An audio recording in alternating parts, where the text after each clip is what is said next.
On behalf of Cybervision Systems, I would like to welcome you to one of the most beneficial and powerfully effective personal achievement programs you will ever experience. The Neuropsychology of Self-Discipline, the master key to success. My name is Richard Gebhardt, and I'm going to be your guide as we explore, learn, and use this fascinating and effective program for developing your power of self-discipline, the iron will, the inner strength and drive you need to achieve your life's goals and ambitions. This program is the result of many years of thoughtful scientific inquiry and research. In an attempt to discover and understand the main driving force, the core source of inner power that separates the dynamically achieving person from the unfulfilled, underachieving masses, Cybervision Systems has directed its financial and human resources to find the answer. Through its association with the famed Stanford University Neuropsychological Research Laboratory, and through 7 years of intensive investigation into the science of human achievement, Cybervision Systems has uncovered what it believes is the master key to success. The master key which unlocks the raw potential that lies dormant within the heart and mind of man. Simply stated, we call this key self-discipline. Self-discipline. What's the first thing that phrase makes you think of? Unfortunately, for most people, the term conjures up images of strictness, long stretches of boring or irritating work, of self-sacrifice and self-denial. Nothing could be further from the truth. Truly self-disciplined people are not bored, unhappy, or suffering from any kind of deprivation. In fact, they have learned to give themselves the true joy that comes from pursuing and achieving their most cherished goals and dreams. What, then, is self-discipline really all about? The simple answer may surprise you. Self-discipline is your ability to systematically and progressively work towards a goal until you have reached it. It includes acquiring knowledge and skills. It's your ability to become positively obsessed, single-minded, and efficient, to strive without giving up, to work consistently day after day, week after week, and year after year until your purpose is fulfilled. Self-discipline is the power to say, this is what I really want in life, and this is how I'm going to get it. And if I have to give up some other things, I will, because it's worth it in the long run. To be self-disciplined, you must learn to develop the kind of obsession that glows like a beacon in a storm. You must learn to watch that light and steer your course towards it, no matter what gets in your way or how long it takes. Like a sailor, you must learn to use the skills that will point you in the right direction, and you must keep on using all your knowledge, skill, and energy to stay on course until you have reached your destination. Self-discipline is the single ingredient that makes success possible for anyone who dreams of achieving great things. Without it, there would be no Olympic gold medal winners, no great artists, musicians, or writers, no brilliant inventors, Grand Prix winners, or multimillionaires. Every person who has made an enduring success of his or her life used self-discipline to get there. If self-discipline is so effective, why don't more people have it? Unfortunately, we live in a quick-fix society where old-fashioned effort isn't appreciated. Nearly everyone wants to be an overnight success.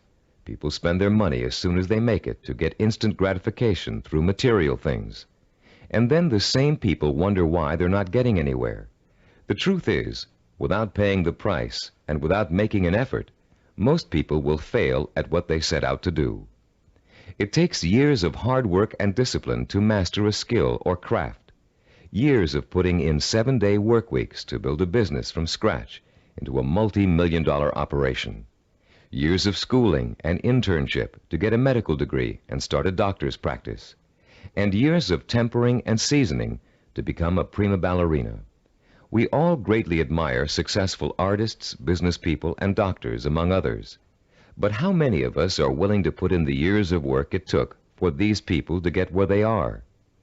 The late Ray Kroc, the founder and guiding genius behind McDonald's restaurants, told a wonderful story about the contrast between the self-disciplined achiever and the wishful thinker in a speech he gave to MBA candidates at Dartmouth College. He said, I'm reminded of a story about the great pianist who gave a concert, and at the end a lady rushed up to him and said, "I'd give anything in the world if I could play like that." And he said, "No, you wouldn't." She could have if she wanted to. Anybody could. I know, as a piano player, that piano playing is mechanical to a great extent. But it's the dedication, the disciplining to practice that makes the difference. And when you're talking about a concert pianist, he has been practicing for years. Years of practice, several hours a day, every single day. Practice, practice, practice, practice. Sacrifice and discipline. That's what it gets down to. And so he said, "No, you wouldn't," meaning that what she said she wanted to attain, she wouldn't pay the price to get. To discipline herself to do the studying and practicing required to be a concert pianist. How many times have you heard yourself saying, "I'd give anything to be a doctor, or a lawyer, or president of a company, or a singer, actress, or dancer, if only I had the talent or the education or the intelligence"? The truth is, with a minimum of talent and average intelligence, you could be any one of those things. With a steady, sustained effort that never falters, never crumbles, and never gets lost in unimportant details, you can be anything you want. Many people believe that talent alone is the key to success. Talent might play its part, but it's not the difference. In every field of endeavor, millions of talented men and women with special talents are wasting away, contributing little to their own success or the good of mankind. And every day we see others who are less gifted, but who have accomplished more. Many believe that education is the key to success. Though it is a valuable aid, it is not the difference. The educated derelict is a common sight, and so is the man or woman who has achieved phenomenal success without the advantage of a formal education. And many believe that intelligence is the key to success. Even though a person with a high degree of intelligence is fortunate and possesses the raw materials to be successful, the relationship between intelligence and accomplishment is something less than balanced. Every day we encounter highly intelligent people who barely get by, and their opposite number, men and women of average intelligence, but superior achievements. The one quality which sets one man apart from another, the one key which lifts one to every aspiration, while others are caught up in the mire of mediocrity, is not talent, formal education, nor intellectual brilliance. It's self-discipline. With self-discipline, all things are possible. It's the closest thing you could have to a wish-granting fairy godmother. Without self-discipline, even the simplest goal can seem like the impossible dream. In America today, the greatest cause of failure is the lack of self-discipline. Lacking self-discipline, millions of American dreams turn to ashes. With lofty visions of success, many people don't know that it takes more than wishful thinking, shortcuts, gimmicks, and get-rich-quick schemes to achieve excellence. Somehow, most people have lost sight of the age-old truth that anything worthwhile achieving takes time, organized, persistent effort, and more time. As you look around you, you'll see the many obvious fruits of the undisciplined mind: poverty, unhappiness, and drugs, the social cancer of a quick-fix society. But it is the not-so-obvious, more subtle effects of the lack of self-discipline that we address here, the raw power and potential of talented and intelligent people that lies dormant, unchanneled, and wasted, untapped and unfocused because of the inability of these people to commit and mobilize themselves to a course of consistent action. The lack of self-discipline is the #1 killer of achievement in America. Successful people have one thing in common. They set their sights on a goal and work every hour of every day towards reaching it. They learned what they needed to do to reach that goal, and they found a way to do it. If it meant taking on an extra job, they took the job. If it meant going to school at night, they attended evening classes. If it meant working countless hours 7 days a week, they worked the hours. If it meant relocating themselves and their families, they moved. Success consists of self-discipline, and self-discipline consists of doing whatever you have to do for as long as you have to do it to get where you want to be. If you truly want to seek your fortune, You must develop the inner strength to relentlessly pursue your vision day after day, week after week, month after month, year after year, until it becomes a reality. And it will become a reality. Stop and think about all the things you wish you'd accomplished, the things you know you could have accomplished if you'd only had the self-discipline to pursue them. Would you have gotten more education? Practiced and practiced at your favorite sport until you had a chance of becoming a pro? Learn to read and write music and play an instrument? Study engineering so you could design and sell the ideas you're always dreaming up? Actually, there are things you've accomplished through self-discipline way back in your childhood. Just think, how long did it take you to learn how to walk? For how many weeks and months did you struggle to stand upright? How many bruises did you get from falling down? And how many times did you pick yourself up and try again? You learned to walk because, as a toddler, you became obsessed with learning to walk. You were determined to learn, no matter how hard it was at first or how long it was going to take. Every step you took was a small victory, and every time you fell down, it was just an excuse to start all over. Children are naturally self-disciplined because children believe that everything is possible. Children don't say, "I can't do it." Children say, "I want to do it." When you want something badly enough, and when you believe in it strongly enough, self-discipline will get it for you. Self-discipline is the most powerful tool you own for bridging the gap between wishful thinking and real fulfillment. Without it, you can only stare, as author Amy Gross says, like a window shopper at the good things of life, and shrug and move on. You can have those good things by developing the self-discipline to achieve them. What do you want that you're willing to pay the price for? What means so much to you that you'll spend weeks, months, or years pursuing it? Start thinking about your most cherished dream, because with the power of self-discipline, you're finally going to be able to achieve it, and this program will teach you how. The Neuropsychology of Self-Discipline, your master key to success, will show you how to take the raw materials you already possess, your talent, intelligence, strength, and motivation, and turn them into the assets you need to achieve your life's goals. You'll learn how to gain the knowledge and skills that will set you on the path to success. And you'll learn to develop the kind of positive strength it takes to stay on that path until you have reached the very end. You may think it's impossible for you to develop the kind of self-discipline you see others using to achieve success. You may think you're too lazy, too scattered, too quick to give up. And that may be true of the way you're behaving now. But most people aren't self-disciplined because they never had a chance to experience the kind of joy and satisfaction that comes with mastering their own abilities and applying them to the one thing they really want in life. Once you get a taste of how intoxicating, of how free self-discipline feels, you'll be hooked on it for life. The neuropsychology of self-discipline is not the result of pop psychological and faddish theories, nor does it contain simplistic pablum-like success gimmicks found so often in many self-improvement programs. The Neuropsychology of Self-Discipline program incorporates the breakthrough findings of one of the world's most respected brain researchers, Dr. Carl H. Pribram, director of the Stanford University Neuropsychological Research Laboratory, with the practical experience of Cybervision Systems' team of learning experts. Dr. Pribram is one of the most respected and renowned brain and behavioral researchers in the world.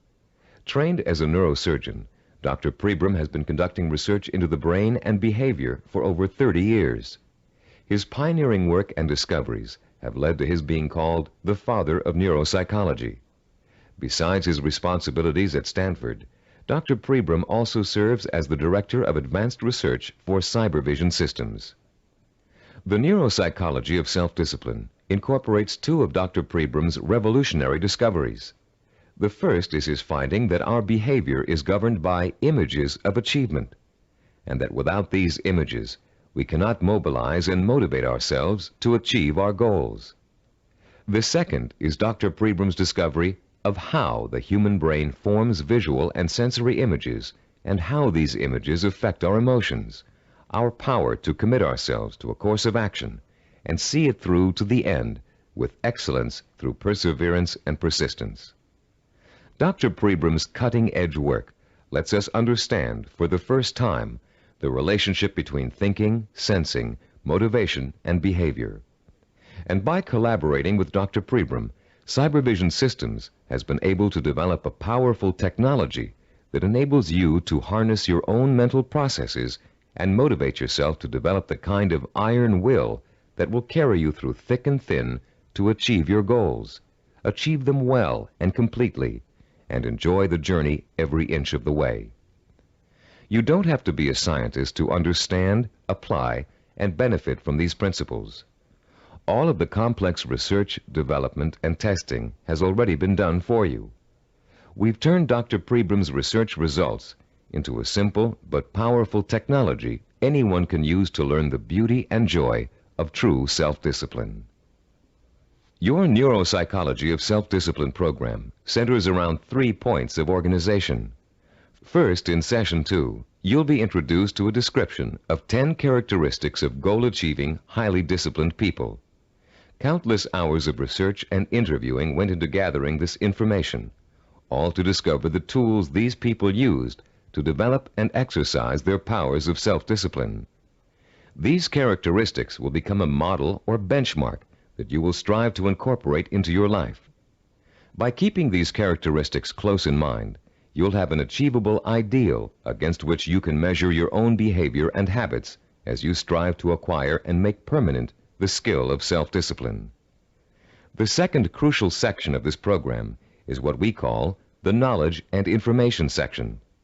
In Session 3, you'll be systematically guided through the easy-to-understand and learn principles of Cybervision's power of self-discipline.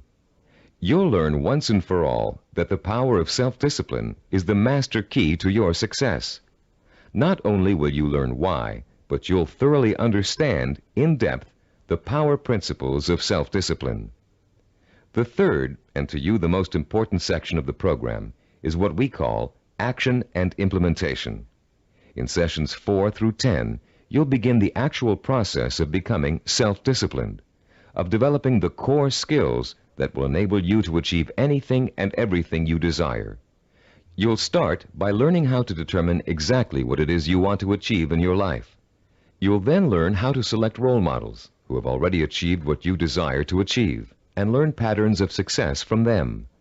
You'll discover how to transform those desires into emotion-provoking imaginary blueprints, sensory images rich in sight, sound, touch, taste, and smell, images that excite and stimulate your emotions. You'll learn how to overcome the poisonous doubt that gnaws deep within you as you dwell and reflect upon your chances for success. You'll learn how to determine the knowledge and skills you need to achieve your desire, and how to plan your time so that you can progressively achieve your goal over a sustained period of time.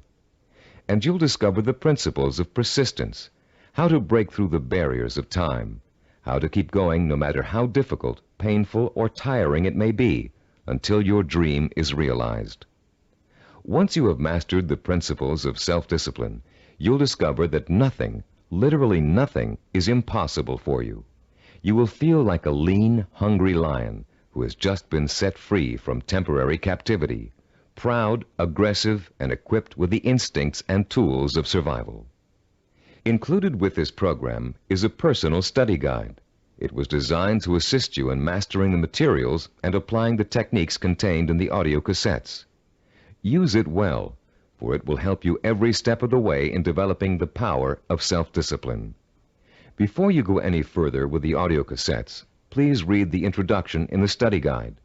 Complete the written exercises for this session, Session 1. Then prepare yourself to listen to Session 2 by first reviewing the background information on Session 2 in the study guide. By following the principles of this program, you will, for the first time in your life, be able to achieve whatever it is you desire and accomplish it with the pride of excellence. Talking about success is one thing. Anybody can do that. Achieving it day by day, month by month, and year by year is another. That's what you're going to learn in this program. How to do it. Behind every great achiever, there's another achiever. It may be someone close to home, a parent, teacher, or friend. It may be someone who's currently famous, or it may be a historical or mythological figure. There are probably many young cadets at West Point and Annapolis today who secretly dream of someday repeating the astonishing feats of General George S. Patton, the legendary World War II hero. Yet Patton himself attributed his success on the battlefield to great military leaders of the past. From early childhood, one of his favorites was Alexander the Great, the young Greek ruler who nearly conquered the world over 2,000 years ago. Fascinated by Alexander's repeatedly successful conquests and his dashing personal style, Patton read everything he could about the ancient warrior. Soon he came to know Alexander intimately, his personality, his leadership style, his way of thinking and solving problems, his military strategies. And finally, Patton got to the point where he could think like Alexander the Great, act like Alexander the Great, and get results like Alexander the Great. When he planned his battle strategies, Patton used tactics that followed along the lines of Alexander's greatest military achievements, and they worked. Patton was so successful in battle after battle that the Germans considered him to be the Allies' greatest weapon. Patton had Alexander the Great and his own disciplined personality to thank for his success. But Alexander himself had someone else to thank for his own brilliant military maneuvers. Alexander drew his inspiration from the mythical Greek god Hercules. After studying everything that had been written and that was known about the mythical god of courage and strength, Alexander began to pattern his thinking, personal style, and actions after him. There are countless other examples of the great learning from the great. Baseball champion Babe Ruth was once asked how he developed the hitting style that made people call him the king of the home run hitters. Ruth replied that he had simply studied and copied the greatest hitter of his time, a player called Shoeless Joe Jackson. Most, if not all, great achievers draw their inspiration, their style, and their strategies from role models. How much we eventually achieve in life may well boil down to one simple ingredient: the quality of the models we choose to emulate. All human behavior begins with models. We learn to walk, talk, dress, and feed ourselves by watching our families doing those things every day. But we learn more than simple everyday activities from the people who surround us as we grow up. We also learn how to think and behave by watching the way they do. Some people have excellent role models, successful parents, or a family friend who has achieved far beyond the ordinary. But having a role model is just the first step toward becoming a disciplined achiever. You must use that model, make it a part of your own personality in order to succeed. This program will take you through the entire process, from start to finish. In this session, you're going to start by being given a role model of your own, a model of the disciplined, motivated achiever. You'll learn the 10 dominant characteristics of that model and be able to compare your own behavior to it. And you'll also learn about its opposite, the undisciplined underachiever, and why that person is destined to fail. Years of research have gone into the creation of this model. Cybervision has studied people who have been successful in business, education, science, the arts, and other fields. These people were tested for the possible presence of dozens of characteristics and attitudes. And when all was said and done, Cybervision found 10 qualities that were common to every one of them. Understanding the characteristics of the highly disciplined achiever can be as inspiring to you as Alexander the Great was to George Patton. Together, they will form a living, breathing picture of the type of person who is highly self-disciplined and who gets things done. With this picture in front of you, you'll have a model to pattern your own behavior after, and you'll be able to begin to reshape your life along rewarding, achievement-oriented lines. As you listen to these 10 characteristics, compare your own behavior to each one. The idea isn't to become discouraged because you're not living up to an ideal. Rather, concentrate on rating your strengths and weaknesses so you'll understand from the beginning what areas you need to work on the most. Recognize that, as a Chinese philosopher once said, the journey of 1,000 miles begins with a single step. You've already taken that first step, by acquiring and beginning to use this program. Now, let's discuss the 10 characteristics common among highly disciplined achievers. The first characteristic of a self-disciplined achiever is a strong, well-defined sense of purpose. The self-disciplined person knows precisely what he or she wants and will go for it, even if it means sacrificing other things in life to get it. Take Norwegian explorer Roald Amundsen, for example. In 1887, when he was a boy of 15, Amundsen read the story of Arctic explorer Sir John Franklin. He was so inspired by Franklin's adventures that he secretly resolved to dedicate his life to polar exploration. And since no man had yet physically found the South Pole, Amundsen set his sights on being the first. His mother had other ideas. She wanted her son to be a doctor and insisted that he attend medical school. At first, Amundsen gave in, but then, unhappy and frustrated, he quit school, joined an exploration party, and went to sea. Amundsen spent years apprenticing in the treacherous Antarctic. It was hard physical work, and there was a lot to learn. He studied nautical techniques until he became a master sailor, and then he began to organize his own expeditions. 24 years after Amundsen chose his goal, he succeeded in achieving it. In 1911, he became the first man to find the South Pole. Contrast Amundsen's single-minded pursuit with the profile of a person who isn't sure what he or she wants to accomplish. The purposelessness personality drifts through life uncertainly, always searching, never finding. This is the type of person who changes jobs, leaves relationships, and starts projects but never finishes them. It's someone who never stays with anything long enough to become successful at it. People today are becoming more and more afraid of commitments. They're afraid of committing themselves to one career. They're afraid of committing themselves to one relationship. They're even afraid to commit themselves to staying in one place for very long. They talk about leaving their options open. Ironically, these people are very much committed to failure, because without a sense of purpose, they can't apply themselves to any one thing, and without applying themselves, they can never succeed. Look around you, and you'll see 40-year-olds and 50-year-olds who are still jumping from job to job, from relationship to relationship, always searching for an answer somewhere. They'll never find it. The second characteristic of the self-disciplined person is that he or she seeks out and uses positive role models, often called mentors. Patton found and learned from Alexander the Great. Roald Amundsen got his inspiration from Sir John Franklin. To be self-disciplined, you must find a mentor who can inspire you with his or her own example of discipline.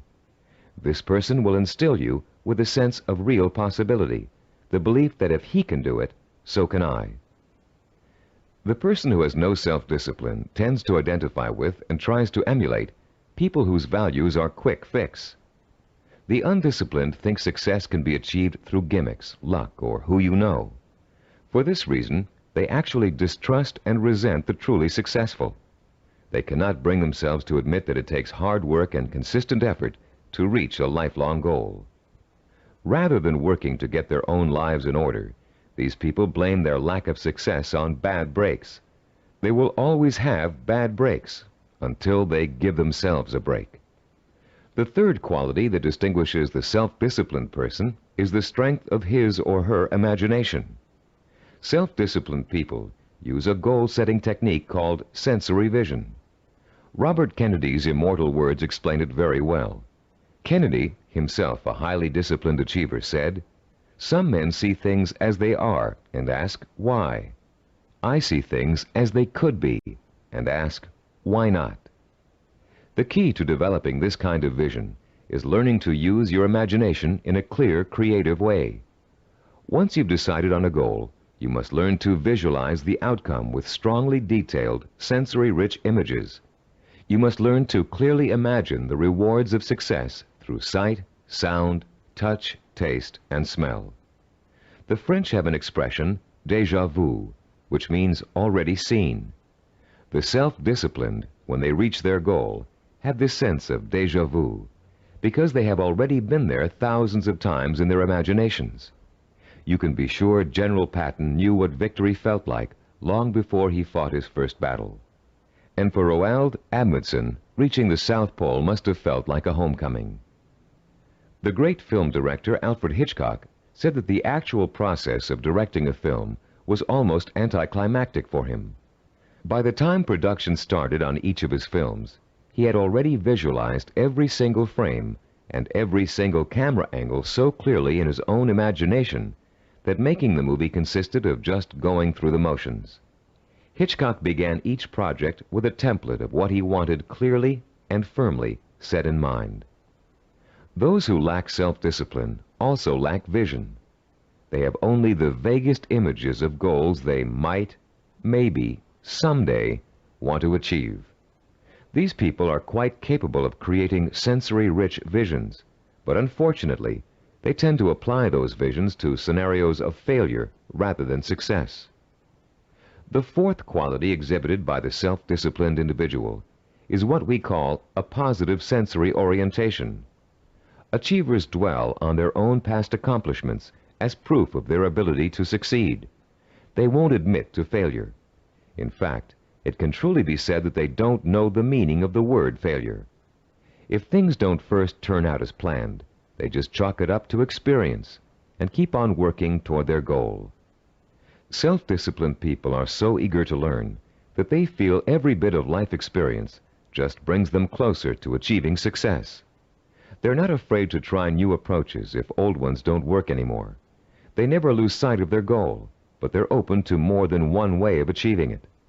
And this kind of positive attitude ensures that they will. Those who lack self-discipline waste precious time and energy dwelling upon past failures. Through a vicious cycle of negative reinforcement, they use those perceived failures as an excuse not to try again in the future. They develop a fear of failure, a fear of making the effort, and failure generates failure. If you're convinced you can't do something, you won't be able to do it. The characteristics we've discussed so far all add up to a quality called self-assurance. The self-disciplined have a strong gut-level belief in themselves and their ability to succeed that is truly unshakable. Deep down in their hearts, they know they can do it, and no one can convince them otherwise. When Christopher Columbus set out to find a new route to the West Indies, Europeans thought he was crazy. The world is flat, they told him. If you sail west, you'll fall off the edge and be devoured by monsters. But Columbus believed the world was round, and he stubbornly applied to every monarch in Europe until he found one who would finance his voyage to what turned out to be the New World. The disciplined achiever is fueled by self-confidence, but the undisciplined are hampered by self-doubt. This foreboding of failure haunts them in everything they attempt to do, and effectively slams the door shut on any possibility they might have of succeeding. The sixth characteristic that self-disciplined people share is their ability to plan and organize. The self-disciplined achiever knows how to take his or her goal and break it down into pieces that can be worked on one at a time. Priorities are set, and the important tasks are tackled at the beginning. This practical, methodical approach is the only way to achieve success, no matter what your endeavor. When Henry Ford designed the Model A, he had a goal in mind. He wanted every American to be able to afford to own a car, his car. But in those days, cars were hand-built, and the time and effort involved in making one resulted in a very expensive price tag.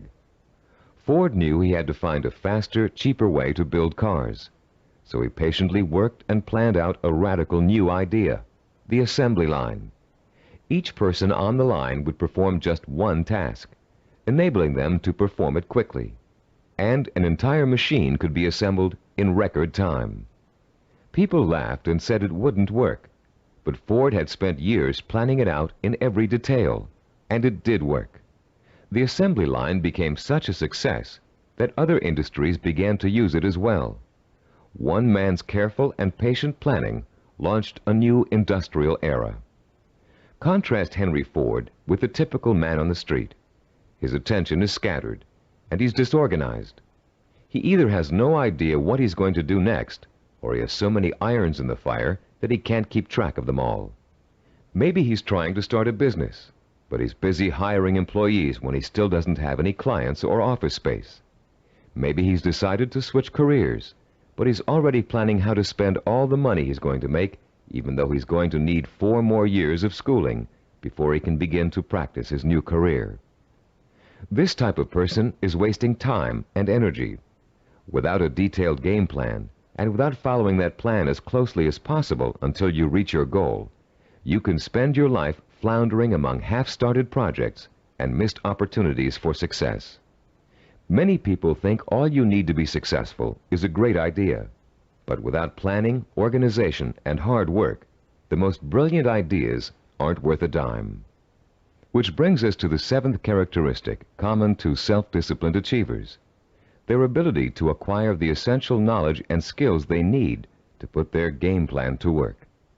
Achievers recognize how important it is to learn, and they're willing to make the necessary sacrifices to complete their own personal education. Sometimes this means going back to school. Sometimes it means spending weeks or months gathering information on a particular subject and talking to the kinds of people who can help. Sometimes it means taking a new type of job just to acquire certain skills. What it always means is a commitment to learning what must be learned in order to make a goal achievable. If you want to become a doctor, you must first study pre-med, then go to medical school, and then complete your internship before you can set up a practice. Anyone who thinks he can become a physician without doing all of those things is just dreaming. If you want to run your own business, there are ways of approaching your business education. You can go to graduate school and get an MBA. You can work for someone else in the type of business you want to start and get hands-on experience before going off on your own. You can find a partner who knows how to run a business and take on less responsibility in the beginning, watching what your partner does and learning the essentials. Those without self-discipline are always looking for shortcuts. They take weekend courses and think they're highly qualified for a new profession. They listen to one person's advice and think they've heard it all. They try to start a business without business plans. Going through a real learning process is too much trouble. Why is it so much trouble? Because the undisciplined person lacks patience, the 8th quality on our list of self-disciplined characteristics. The kinds of patience Christopher Columbus and Henry Ford exhibited. The kind of patience engineer Washington Augustus Roebling demonstrated in finishing the building of the famous Brooklyn Bridge. Roebling's father, John Augustus, was the brilliant engineer who designed the Brooklyn Bridge and began overseeing the building of it in 1869. It was going to be the first steel suspension bridge in the world, a feat of engineering for its time. But the project had hardly begun when the elder Roebling suffered a fatal accident, and someone had to carry on. That someone turned out to be his son. Washington Augustus Roebling took over where his father left off, but just 3 years later he contracted Caisson's disease from spending so much time underground. The illness left him almost completely paralyzed, in great pain, and confined to a wheelchair for life. Some people would have given up the project under those conditions, but Washington Augustus didn't. Instead, he moved to an apartment in Brooklyn Heights that overlooked the bridge, and he sat all day at the window, watching the work as it progressed and supervising it from his living room. Messengers ran back and forth, conveying his instructions to the workers on the bridge. Washington Augustus worked this way for 11 years, until the bridge was opened in 1883. Obviously, the younger Roebling's patience paid off, mostly because he, like other self-disciplined achievers, was not intimidated by time. Roebling would have sat at that window without complaint for 20, 30 years or more in order to finish his project. It meant that much to him. Later in this program, we'll explore further the special relationship between the highly self-disciplined and time. For now, we'd like to point out that time becomes immaterial to those immersed in pursuing a goal. Hours pass as if they were minutes, weeks as if they were days, years as if they were months. The self-disciplined do not worry about time. They also see time as a tool. Accomplishment takes time. and people who wish to achieve have all the time in the world. Because every moment they're working towards their goal, they know they are coming 1 minute closer to reaching it. And for the self-disciplined, getting there is at least half the fun. The undisciplined view time as an enemy, something to beat. You'll hear them say, "I want it all now. I can't wait." Unfortunately, these people don't realize that time is going to pass anyway, and if they're not working toward their goal, they're only wasting the time they feel is so precious. The self-disciplined are persistent. This is the 9th quality that contributes to their success. They have what it takes to stick to their vision through thick and thin, day in and day out. They don't give up in spite of rejection, hardship, setbacks, or other people's opinions. They are relentless in their pursuit of their own dreams and goals. The self-disciplined are actually very stubborn. They succeed against all odds. When they get discouraged, they draw new inspiration and motivation from their sensory-rich visions of success. And that's enough to fuel their emotional drive to keep on making the effort. Ellie Hawkins, a mountain climber, is a good example of someone who just wouldn't give up even when the odds turned against her. She set out to climb a particularly difficult face of Yosemite's treacherous El Capitan. Ellie undertook this climb to prove that dyslexia, a learning disorder from which she suffers, can be beaten. In the middle of the climb, Ellie slipped and suffered a rope burn on her left hand that was so bad she almost lost complete use of the hand. She could have stopped there, but she didn't. What started out to be a 6-day climb turned into a torturous 8-day ordeal as Ellie worked with one hand, holding her wounded arm above her head to lessen the pain. Ellie reached the top and immediately announced plans to tackle another very difficult climb. No one doubts that she'll do it, because she has the hallmark of a disciplined achiever. The undisciplined are easy quitters. They give up when the going gets rough. They're more interested in having a good time than in working. Even worse, they find it impossible to have a good time when they are working. This brings us to the 10th and last characteristic of the self-disciplined achiever, the ability to experience pleasure while working to achieve his or her vision. These people are excited by their goals and become easily engrossed in the work it takes to get there. They're interested in learning, they enjoy acquiring new skills, and they have a good time while they're pursuing their ambitions. To the highly disciplined, there's no such thing as work. Their work becomes their life and their main source of pleasure. When they become successful, you often hear them say, "I can't believe I'm getting rich doing this. It's so much fun." And most of them would keep doing what they're doing, even if they weren't making money at it. To the undisciplined, work is the stressful, painful, boring part of life that must be tolerated between periods of pleasure. These are the people who live for the weekend, who are willing to work only because it gives them the disposable income they can spend on fun. And these are also the people who don't want to put in overtime or take work home unless they're being paid extra for it. If taking on more work will only get them a promotion or a crack at a better job, they won't do it. Now that we've identified the 10 qualities common to all self-disciplined achievers, we'd like you to begin comparing yourself against the model characteristics we just discussed. This self-assessment will give you a good idea of your own strengths and weaknesses. After you've finished listening to this session, turn to page 11 of your study guide and follow the instructions for using the personal assessment form you'll find there. Let's summarize the characteristics of self-disciplined achievers. First, they have a strong, well-defined sense of purpose. They know what they want. Second, they seek out positive role models for inspiration and learning.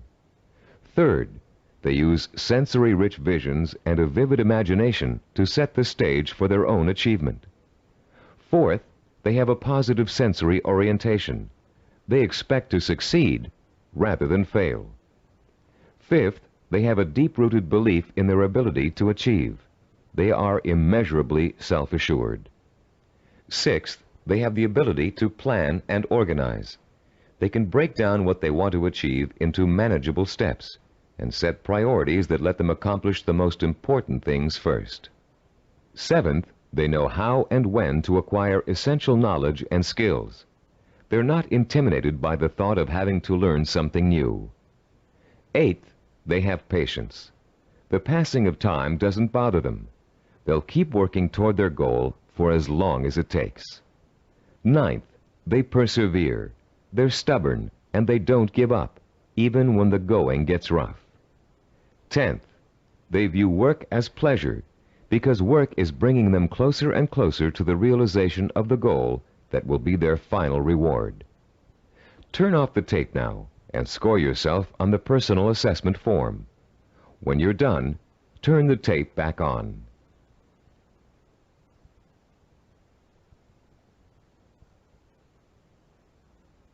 Welcome back. We hope you're not too discouraged by an honest assessment of where you stand now in terms of self-discipline. Remember, you've already taken the first steps toward making a positive change in your life, and you will experience that change by the time you finish this program. Nothing will be impossible for you once you develop and harness this inspiring and enduring power of self-discipline. And, as you'll soon find out, self-discipline is not so difficult to develop as you might think. As a matter of fact, using this program is going to be your first exercise in acquiring it. Already, you're on your way. In the next session, we'll explore the power behind the characteristics we've just discussed. You'll learn why they're so important in developing self-discipline, and what they can do for you once you have them. And you'll be further along the road toward understanding and developing the one characteristic that will give you the power of success. After completing Session 2, you should now have a clear picture of your strengths and weaknesses as compared to the model of the self-disciplined achiever. Perhaps for the first time in your life, you're able to objectively see which of your attitudes and behaviors have been acting as barriers to developing the kind of self-discipline that will enable you to achieve your dreams and ambitions. Now that you have a better understanding of the 10 characteristics of the self-disciplined achiever, we're going to provide you with the scientific foundation for Cybervision's unique self-discipline program. In this session, you'll learn how recent scientific discoveries have made it possible for you to acquire, harness, and focus the power of self-discipline, the power to achieve whatever your mind and heart are set on achieving. That power is what sets achievers apart from the mass of ordinary people, people described by American philosopher and writer Henry David Thoreau as leading lives of quiet desperation. That power is what drove great achievers like Dr. Jonas Salk, Ludwig von Beethoven, Albert Einstein, and Mahatma Gandhi. But what does that power consist of? What is the force that motivates high achievers to sustain a long-term effort that might take 10 years, 20 years, or a lifetime to achieve? More importantly, if we can define and isolate such a force, how can you or I tap into it? The force exists, and it has a scientific basis. By the time you've completed the Neuropsychology of Self-Discipline, you'll understand its origins, its strength, and its power. And you'll be armed with all the tools you need to stay in touch with that force in order to accomplish anything you set out to do. There are many self-improvement programs that, like crash diets, offer good short-term results but stop working after a few days or weeks. These programs tend to rely on one of 3 kinds of motivation. The first is evangelical. A powerful orator, we'll call him Speaker X, comes to town with promises to increase motivation and production after a single seminar or series of seminars. Perhaps your boss encourages you and your coworkers to go. Perhaps he even purchases a block of tickets. Meeting night arrives, you attend, and the speaker is indeed inspirational, as are the bells and whistles and songs and slogans that accompany him. It is a fever-pitched, emotionally charged experience that Speaker X has to offer. As he exhorts you to live up to your enormous potential, to work harder, better, and more enthusiastically, to use your talents, to use your mind, you feel power welling up inside you, and the people around you are feeling the same kind of power inside them. Yes, you're all saying, we can be more productive, we can have a better attitude, we can get ahead if we want to. The very air becomes charged with mass enthusiasm. The next day, you're at your desk a half hour early, and you work a half hour past normal quitting time. The same thing happens the day after. You start planning new ways to accomplish your work more effectively. You're feeling happier about the work you're doing. And for the next few weeks, it looks like you're getting more work done in less time than you ever have before. But soon, your enthusiasm begins to fade, and your pace starts to slow down. Even if you have the audio tapes of the speech, it's hard to recapture and sustain the original emotion you felt in the presence of an inspired speaker.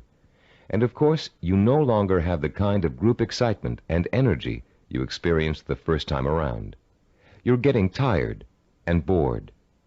Your boss sees productivity fall after an artificial peak, and sure enough, when the next motivational speaker comes through town, we'll call him Speaker Y, there's the boss with another block of tickets in hand. This evangelical form of motivation may get short-term results, but it creates an unhealthy dependence on external hype. It's like a drug addiction. You need more and more of an artificial stimulant to reach the same level of false well-being. When you get your shot of motivation, you become enthusiastic and energetic. When the shot wears off, you get sluggish and lethargic. The same problem exists with the second major motivational tool that most self-improvement programs rely on: external rewards, like money, prizes, bonuses for reaching quotas. These are essentially pats on the head from the boss, often desirable pats, but still pats on the head, signals that you've pleased someone else. This method works very well on children. Unfortunately, it tends to create a childlike dependence on outside rewards, even in adults. Like evangelical speakers, this carrot and stick approach produces only short-term results. External rewards do not increase individual commitment, and most people tend to adapt to them quickly, soon expecting bonuses as a matter of course, and not because they performed above and beyond the call of duty. Rewards are manipulative. People who give them out are always asking themselves, how can I motivate my staff? The truth is, to be truly effective in the long term, motivation must come from within. The third classic motivational tool is a familiar one: fear. Humorists Carl Reiner and Mel Brooks created a comedy album in the early 60s in which Reiner, as a journalist, interviews Brooks, who plays a 2,000-year-old man. Eager to know about life in the distant past, Reiner asks Brooks, what was the major form of transportation in those days? Brooks replies, fear. Fear transported you. Reiner is puzzled. Fear, he asks? Brooks responds, yeah, fear. You see, an animal would growl, and you would go 2 miles in a minute. It's true, fear is a great motivator. If you don't perform, something undesirable happens. You lose your job. There go the house payments, the car payments, the kids' college tuition, and so on. As the mental dominoes fall, you're motivated to keep performing. But while fear may bring short-term results, it also brings resentment and rapid burnout. It doesn't take long before you're angry at the system that's keeping you going. And anger makes you less productive, which increases your fear. It becomes a vicious cycle with an unpleasant ending. It should be pretty clear by now that these motivational systems aren't motivational at all. Each of them relies on an external stimulus and an artificial situation. And each relies on an initial burst of emotion that fades rapidly when the new situation becomes habitual. You may have tried several of these motivational or goal-setting programs in the past. Perhaps they even contributed to your sense of self-awareness. If so, you've no doubt learned that self-awareness alone is not sufficient to motivate change. It's easy to identify self-defeating behaviors. It's easy to plan strategies for eliminating them. It's easy to turn over a new leaf, but it's very difficult to sustain change for a long enough period of time for your new behavior to become as ingrained in your character as your bad habits were in the past. Having a roadmap is not enough. You need fuel.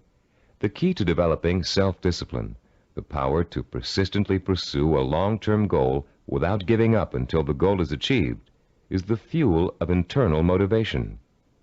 It would be nice if we were all born with the patience, drive, and skill it takes to achieve any long-range goal or complete any long-term project. But we're not. Self-discipline is a learned behavior.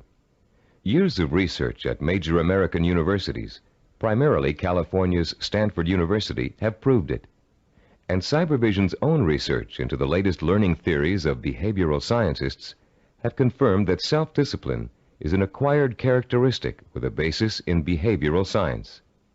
The neuropsychology of self-discipline has been developed according to materials gathered from two major sources. Our information comes from our own research into the way human beings learn, and from the revolutionary discoveries about the structure and organization of the human brain made by Dr. Carl Pribram. Head of Stanford University's Neuropsychology Research Laboratory, Dr. Pribram is one of the most respected brain scientists in the world. Trained as a neurosurgeon, his research into brain function led to a deep interest in the behavioral sciences. His pioneering work in both of these areas led to the fusion of the two into the science of neuropsychology. As a neuropsychologist, Dr. Pribram studies how the nervous system and its component parts affects human behavior. Those studies have led to two revolutionary discoveries. The neuropsychology of self-discipline incorporates both of them. The first of Dr. Pribram's discoveries explains how the human brain forms visual and sensory images, and how those images affect our minds, our bodies, and our behavior. The second discovery is that our behavior is governed by images of achievement, neuronal blueprints of the skills and actions that determine our success or failure in the achievement of our goals. Let's discuss how each of these scientific discoveries leads us to understand the power and the origins of self-discipline. Many scientists and psychologists have believed for years that the human brain barely distinguishes a real experience from an imagined one. Best-selling self-help books like Psycho-Cybernetics, Think and Grow Rich, and others have used this belief as their foundation for motivation and change. This idea has also been the cornerstone belief of people involved in metaphysics and the human potential movement. The idea that the brain cannot tell the difference between a real experience and an imagined one has never been scientifically proven until Dr. Pribram's research showed us that it is true. But Dr. Pribram's research did not prove that, as many people think, all you have to do is imagine what you want, and through the magical power of the mind, you will achieve it. If this were true, achievement would be easy. And as anyone who has tried to achieve a long-term goal will tell you, it is not. Put into its proper perspective, this concept of imagination is critical to achievement, but not because imagination possesses a magical power to attract success like a magnet. Imagination is critical to achievement because it evokes the power and emotion that stimulates and sustains the drive to achieve. The human nervous system responds emotionally to imaginary images rich in sensory detail, in sight, sound, touch, taste, and smell, as if they were real. In fact, the brain doesn't distinguish between sensory-rich imagination and reality.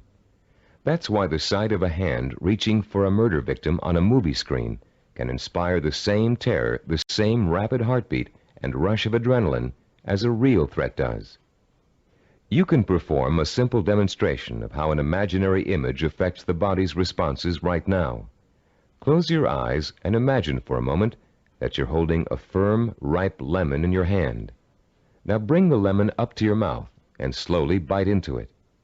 As your teeth break through the peel, penetrate the skin, and sink into the flesh of the fruit, imagine the juice exploding into your mouth.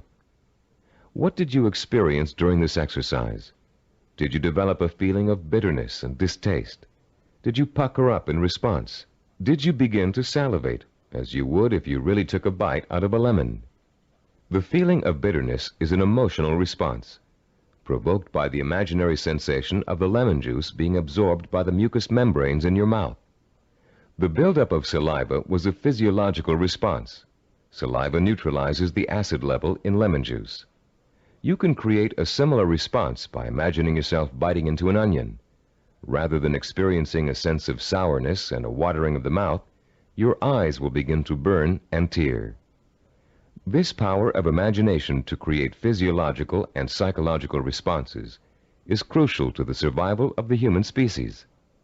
The images of love and eroticism stimulate sexual response for reproduction. The image of fear stimulates the fight or flight response for survival. But our brain's ability to respond to images is a two-edged sword. A person who is dominated and controlled by emotional impressions becomes a victim of his own sensory images. These people act impulsively in response to their feelings. They have little control over their environment. They are easy prey for fear, superstition, and con artists. They are usually unhappy. On the other hand, the person who understands the power of imagery and who can deliberately harness a flood of sensory images to reinforce an intellectually formulated plan has a lifetime source of energy to apply toward positive action. This person uses emotion as fuel. Only when the imagination is harnessed and focused on the benefits and rewards of a specific goal can we light the fires of self-motivation and develop the kind of self-discipline that will help us achieve that goal. Dr. Pribram made a second significant discovery in his research into the brain and human behavior. He found that all of our actions are governed and driven by what he calls an image of achievement. That image of achievement is actually a mental blueprint for reaching a goal. It is made up of images rich in sight, sound, touch, taste, and smell. And in the mind of a highly self-disciplined achiever, it serves as the source of emotional fuel that drives him to work long and hard to reach his goal. Wimbledon tennis champion Stan Smith reported that once he realized that he could compete with some of the world's best tennis players, he established a vision of himself becoming the #1 tennis player in the world. He imagined winning the Wimbledon title years before he actually achieved it. He saw himself receiving the trophy, dancing at the winner's ball. He felt the worldwide acclaim that would accompany his success. He used that vision as an emotional well from which to draw the necessary strength, persistence, and perseverance to spend thousands of hours in practice and competition, developing the skills and experience that would eventually see him to the realization of his dream. Have you ever heard someone say, "I wanted it so bad I could taste it"? That's the kind of stimulus that motivates the self-disciplined achiever. Not only can the achiever taste victory, he can see, smell, hear, and feel it too. After years of research, we now know that such deep, sensory-rich images are the actual language of the brain. Although it is actually far more complex, the brain can be compared to a computer. Computers, also referred to as hardware, can do nothing by themselves. They are simply the vehicles for programs called software that tell the computers what to do. Think of the brain as hardware and the imagination, images of achievement, as software. Images of achievement tell your brain what to think, which in turn tells you how to act. The right images can set in motion a chain of events that will lead you towards any kind of achievement you can imagine. Author Joe Himes describes watching a Taekwondo master named Young Tai Lee practicing blows against a straw-covered board. Lee pounded his fist again and again against the board, oblivious to the fact that his knuckles were bleeding. When Lee's practice was over, Himes asked him whether his hand hurt. Lee replied, "Not until just now, when I thought about it." When Himes looked astonished, Lee explained further, "When I was striking the Makawara board as you came in, my mind was on my home in Korea. Though I was standing here, I was seeing the mountains I knew as a youngster and the children I played with, hearing their laughter and my mother's voice. I was unaware of the pain in my hand." Lee then told a dramatic story of his own Taekwondo master, who once underwent a sinus operation with only his own concentration for an anesthetic. "How was that possible?" Himes asked. "Regulate your breathing," Lee replied. "Fix your eyes and mind on something else, perhaps a rock or a spot on the floor or ceiling. Concentrate on that object, savor it, taste it, give it color, and smell the dimension. Let it absorb all your thoughts and concentration, and the pain will diminish."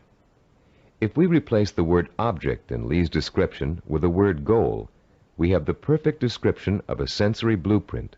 Concentrate on that goal, Savor it, taste it, give it color, and smell the dimension. Let it absorb your thoughts and concentration. This ability to use sensory images to marshal one's powerful sensory impulses toward a goal is the essence of self-discipline. We are all born with imagination. Self-disciplined achievers have learned to use it to achieve even the most seemingly impossible goals. The self-disciplined achiever begins the journey to success with imagination. He asks himself, if I can have whatever I can imagine, what do I want? What is my purpose? When he has defined that purpose, he uses his imagination to create a vision of achievement, a sensory-rich image that will evoke an emotional response so strong that he is driven to action to bring his vision to life. And when he has achieved that goal, he uses his vision to create new goals, for the self-disciplined achiever never stops. He has learned such a powerful method for becoming successful that the pleasure of succeeding has for him become life itself. The self-disciplined achiever also uses imagination to change his goal whenever necessary. As images evoke emotion, and emotion propels him to act, he gets closer and closer to his goal. And the closer he gets, the more his reality changes. When it changes in such a way as to make his original goal either impossible or undesirable, he changes that goal to fit his new reality. The self-disciplined achiever creates a feedback system that ensures that he will never give up and he will ultimately achieve what he wants. This is where most people fall down. They're working towards a goal and suddenly circumstances interfere with that goal. They get sidetracked. Then when they try to get back on course, it doesn't work. Because their original goal does not fit their new reality, they think they have failed and they give up. In the same circumstances, the self-disciplined achiever uses his or her goal visualization as a reality check. If reality suddenly dictates that the original goal won't work, the goal must be altered to fit reality.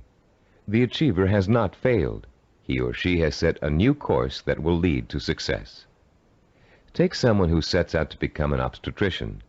After 4 years of pre-med and 2 years of medical school, our self-disciplined achiever suddenly realizes that she's far more interested in becoming a neurologist. Should she drop out of medical school? Of course not. She'll simply switch her visual blueprint to another field of medicine and change her plans for where she'd like to intern after medical school. She doesn't think of herself as a failed obstetrician. She thinks of herself as a successful neurologist. Or take the businessman who wants to open up a retail store in his neighborhood. During the knowledge-gathering process of talking to other business owners, discussing loans and insurance with bank officers, and looking into buying franchises, he discovers that a retail operation won't really fit his particular talents or expectations. Instead, he realizes he's a perfect candidate for starting a direct marketing company. So he changes his vision and his direction to fit his new goal. For these people, the fire still burns, but the trial and error process of working towards their goal has led them in directions they wouldn't originally have thought to go in, and they will be successful because they're flexible enough to grow and change as their goals grow and change. The relationship between vision, self-motivation, and achievement can be condensed into an easy-to-understand 7-step formula for developing self-discipline.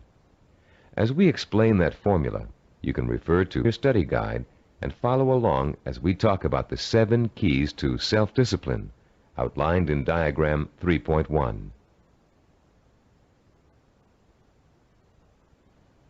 The first step in developing the power of self-discipline is to create a purpose.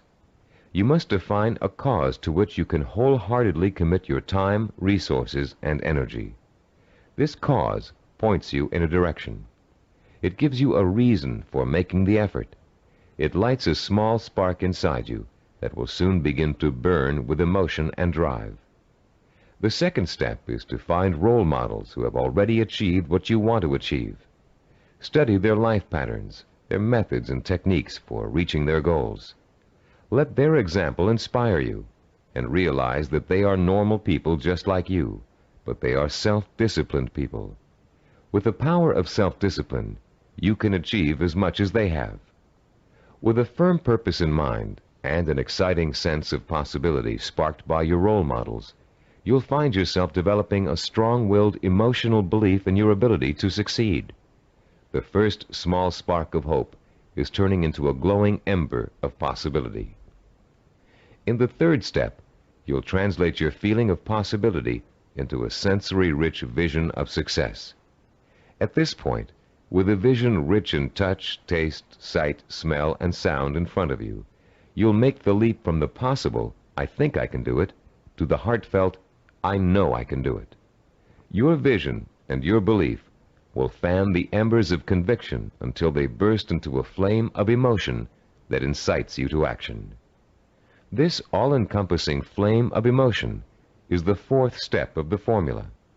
It is what gives you the energy, the creative power, and the desire to single-mindedly see your vision through to its successful completion. Motion is the root word for emotion. The original meaning of the word emotion is, in fact, a moving, a stirring, an agitation, which is precisely what happens when belief in your goal catches fire. The fifth step in our formula is planning, the first bit of action inspired by your emotion. Through effective planning, you can identify and map out the steps you need to take in order to make your vision a reality. You'll figure out exactly what you need to do to accomplish your goal and how long it will take. And turning your vision into a concrete goal will further fuel the fires of emotion and action. Once your vision has become a plan, you must acquire the knowledge and skills necessary to implement that plan. This is the sixth step in the formula for developing self-discipline. No matter how difficult the learning process might be, you continue to draw inspiration and fortitude from your vision. And each time you master a skill, your confidence in your ability to achieve increases. The seventh and last step in our formula is what we call persistence and perseverance. Persistence is staying with your vision, seeing it through to its completion, no matter how long it takes or how difficult it is. Perseverance is persisting in spite of setbacks, disappointments, and hardship. Once you begin acting to achieve your goal, your drive to sustain the forward motion, to persist and persevere, is constantly fueled by the strength of your initial vision. And as you get nearer and nearer to accomplishment, the vision becomes more and more real. As your vision fuels reality, and reality fuels your vision, your drive to achieve begins working like a giant breeder reactor. You've put into motion a self-perpetuating spiral of vision, belief, emotion, motion, and reality. This formula for harnessing the essence of self-discipline will change your life. For the first time, science has given us the power to truly be able to change our own circumstances from the inside out, to understand what makes men and women overcome tremendous odds and obstacles to achieve greatness. For the first time, greatness is within the grasp of each of us. Through the understanding of the scientific principles that govern our thinking and behavior, we can, for the first time, program ourselves for success. In the next session, you'll begin to put the principles you've just learned into action. You'll learn a powerful sensory exercise which will let you determine your true goal. And once you've taken that vital first step, you can begin the exciting journey of action that will propel you towards the ultimate achievement of your heart's desire. At a recent workshop based on the neuropsychology of achievement, Cybervision President Stephen DeVore was asked an interesting question by a young corporate product manager. Mr. DeVore had been outlining the principles of goal setting when the product manager said, "You know, there's one problem I haven't yet solved. We talk about opportunities and goals, but there are so many opportunities to choose from, so many different directions we can go. How do you figure out exactly what you want to go for? How do you focus in on one choice among so many?" This session addresses that very problem, the problem of finding a purpose, and it isn't always easy. We live in a free society filled with opportunities for anyone who wants to take advantage of them.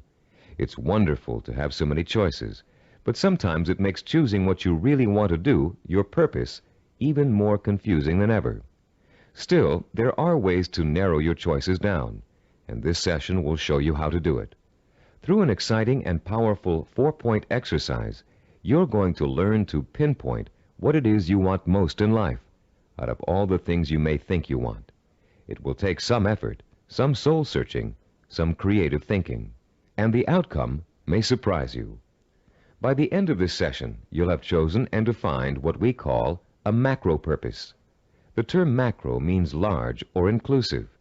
Your macro purpose is equivalent to what creative people call the big idea. It's your main desire, your real purpose in life, your reward for hard work and effort. It's going to become your very reason for existing. Besides defining your macro purpose, in this session you're going to learn what micro purposes are and how they're used. Micro purposes are the stepping stones to your macro purpose. They consist of all the things you need to do to achieve your most important ambition. To help you thoroughly understand the concept of macro and micro purposes, think back for a moment to your early years in school, when you first learned to do simple math. Remember what a struggle it was to understand how to add, subtract, multiply, and divide? Numbers seemed a mystery to you back then, and you may have thought you'd never learn how to perform the most basic math functions.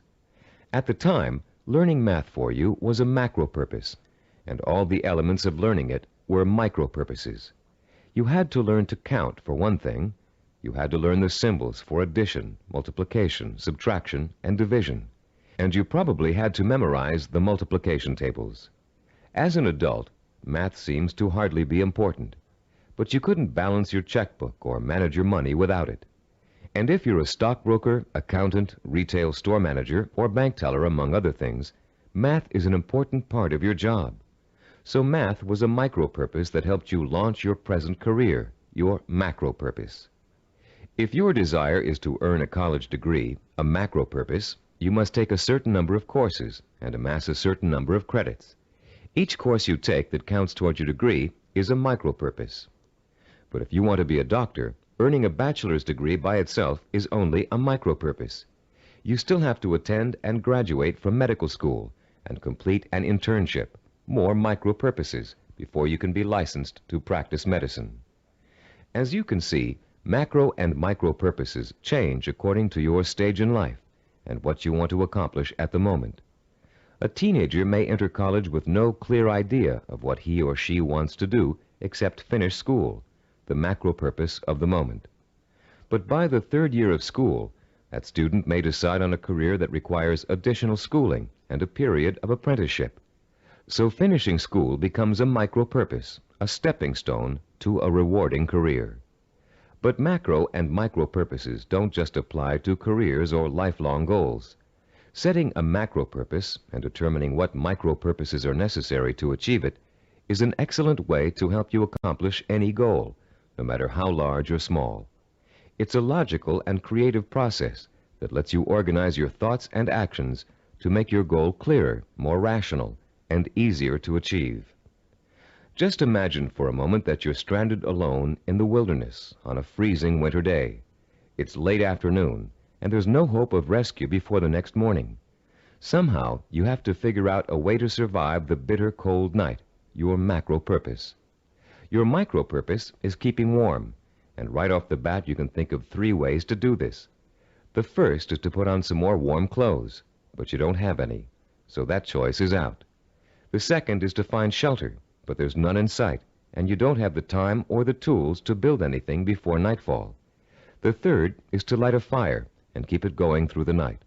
Since the woods around you are filled with dry logs and kindling, this looks like a real possibility.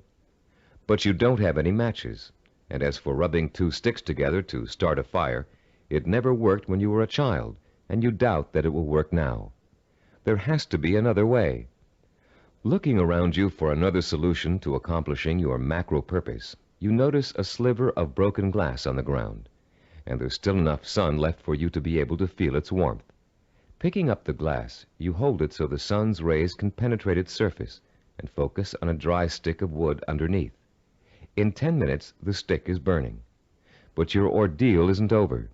After the fire is lit, you have to gather enough logs and kindling to last through the night, another micro purpose. And then you have to force yourself to stay awake all or most of the night to make sure the fire doesn't go out. In the course of this harrowing experience, you've chosen a macro purpose, staying alive, and defined all the micro purposes that went into it. And if you succeeded in accomplishing all of the micro purposes, you also achieved your macro purpose. You survived. Defining your life's purpose and the steps you must take to achieve it may not be a life and death matter, but the principle works the same way. By the time this session is over, you'll have a macro purpose, a clear understanding of what to focus your energy, talent, and intelligence on. And you'll be able to light your own inner fire and feed it with a life-enriching, emotionally compelling purpose. And purpose, as we've noted, is the starting point from which self-discipline and achievement spring. Your first step in determining your macro purpose involves something everybody loves to do: play. You've already learned how important enjoying work is to the highly self-disciplined. To these achievers, work and pleasure are synonymous. Now you're going to get a taste of how easily this can happen. For the next few minutes, I'm going to ask you to work and play as you engage in a process called Limitless Wishing. Start by closing your eyes and relaxing. Imagine that you're on a beautiful, deserted beach, walking barefoot in the sand. A soft breeze is keeping you cool, and you're enjoying the sound of the waves splashing rhythmically against the shore. As you stroll along the water's edge, you see an object in the near distance that's half buried in the wet sand.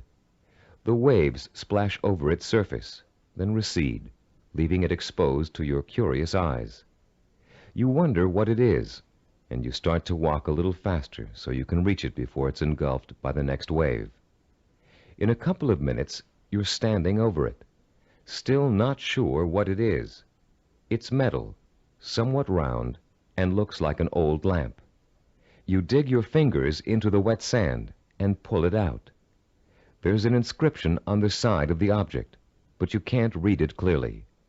You begin to rub some of the sand away from the oddly shaped letters. Suddenly, the lamp begins hissing, and it releases a cloud of what looks like steam or gas. Frightened, you drop it, but you continue to watch what the lamp is doing out of curiosity.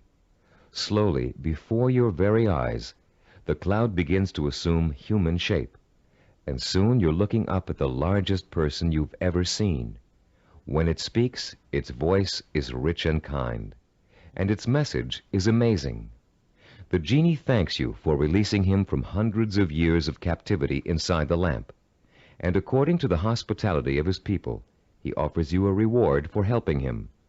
You have only to name 5 wishes, he says, and they will be granted.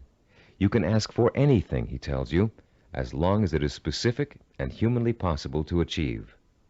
At first, you refuse his offer, but as he continues urging you to accept, you begin to realize that no, you aren't dreaming, and yes, you really can have your 5 wishes. The possibilities start dancing before your eyes. Think long and hard about it. What are the things that will turn your life around and make you truly happy? What is it you secretly wish for, day in and day out, every day of your life? Take your time in deciding. This is too important for you to rush over. You may change your mind about your first choices after you've thought about it some more. When you do make your final selections, write each one down in the space provided on page 18 in your study guide. Start each wish with the term, I want, and write it in clear, specific language in the present tense. Turn your tape off now and decide what you will wish for.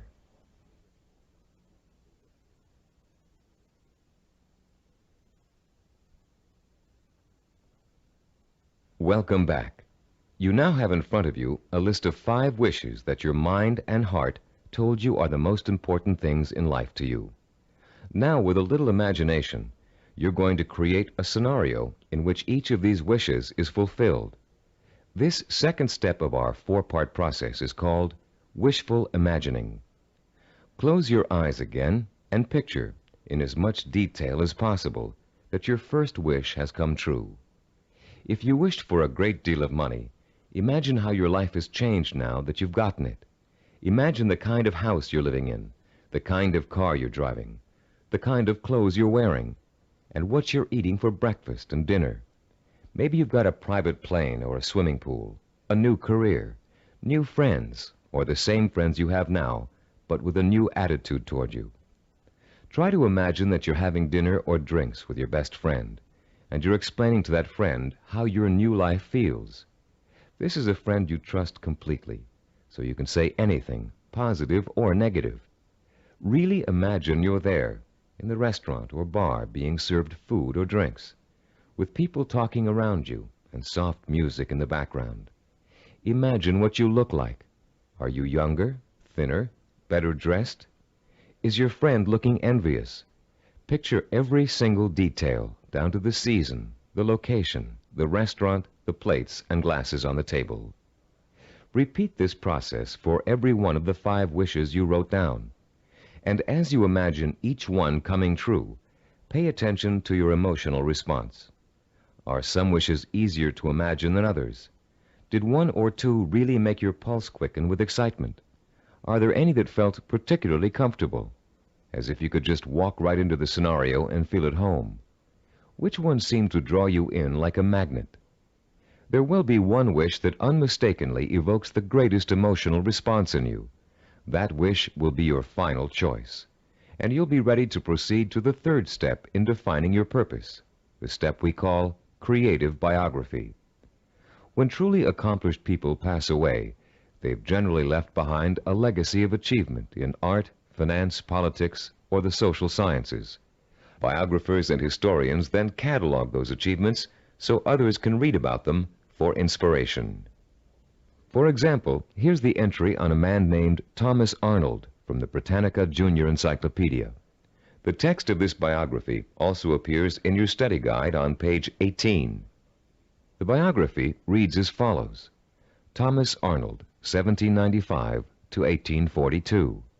Some people are loved without being respected, and others respected without being loved.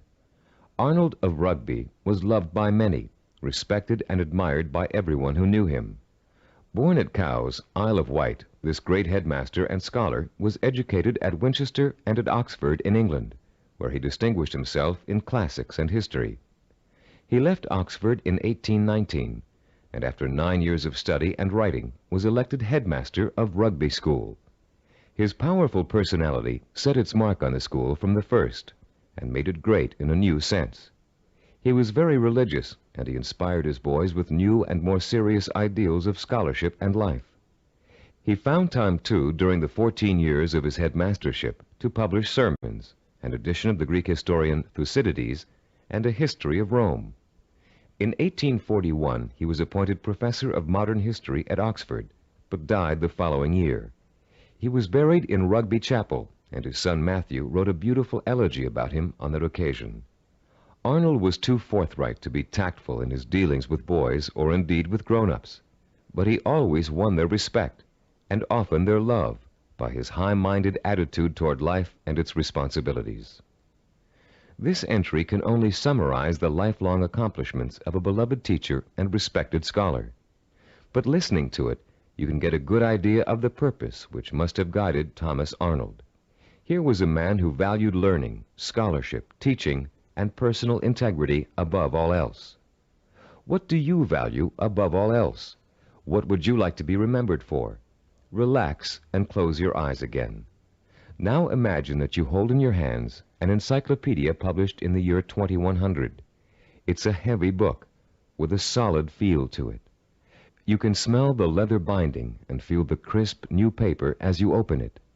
Find the section that begins with the first letter of your last name. Then turn the pages slowly as you search for the entry that gives you the details of your life. There it is, suddenly, clear as a bell.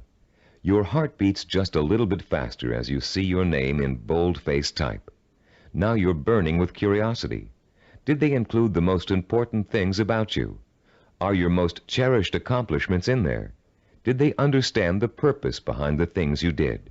You begin to read the entry to find out. Yes, it's all there. Your birth date and hometown, the schools you went to, where you lived. And then the words that describe your highest achievements. your contributions to society. Savor the words as you read them. Let them form a clear picture in your mind of the kind of person you were and what your purpose in life was. When you've finished reading your own biography, turn off the tape and write down what you just read in the space provided on page 19 of your study guide. Don't leave out a single detail. Make sure you paint a vivid picture of the self-disciplined achiever who worked so long and hard in pursuit of a single purpose that he or she ended up deserving an entry in such a distinguished publication. When you've finished writing your own biography, please turn the tape player back on.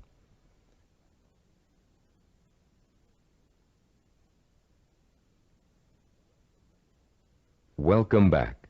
Now that you've completed the Limitless Wishing, Wishful Imagining, and Creative Biography exercises, a clear pattern should be emerging. You should now be able to answer the question, what do I, deep in my heart, really want to do? What is my purpose in life? Your fourth step in determining your purpose is writing this, the answer to that all-important question, down. You're now going to compose a personal statement of purpose. But before you do it for yourself, imagine that you're going to do it for someone else, a famous historical figure, for instance. Try George Washington. What do you think his statement of purpose might say? After all, he accomplished a great deal, not the least of which was becoming the first president of the United States. But George Washington never actually intended to become the first president. He was elected because of the kind of purpose he really had.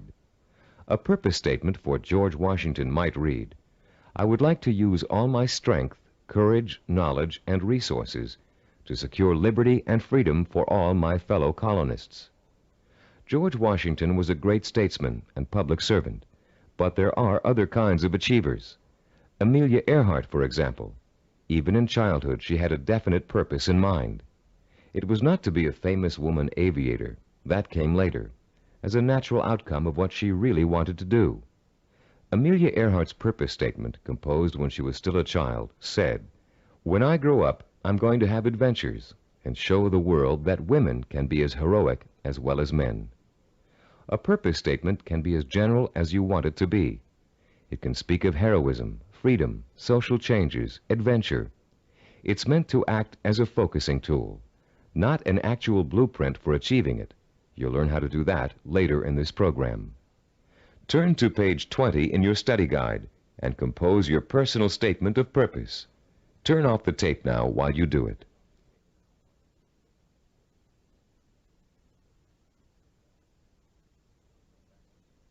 Welcome back again. You've come a long way in this session. You've learned to use limitless wishing, wishful imagining, creative biography, and a statement of purpose to narrow down your options and make a final choice about where you're going to focus your efforts. You've just used this four-part process to make a major decision about what you really want to accomplish and achieve in your life. But you can use it again and again, anytime you feel it's necessary, to aid you in making any kind of decision, from the smallest to the most important. This process works equally well for macro and micro decision-making. Whether you know it or not, you're now well on your way to becoming a self-disciplined achiever. You've learned to use one of your richest natural resources, your intuition and imagination. You've discovered what it is you really want to achieve and have written it down as a statement of purpose. You've laid the solid foundation upon which the power of self-discipline is built. We'd like to congratulate you on what you've already accomplished. In our next session, you're going to learn how role models can inspire and teach you to achieve your lifelong ambition.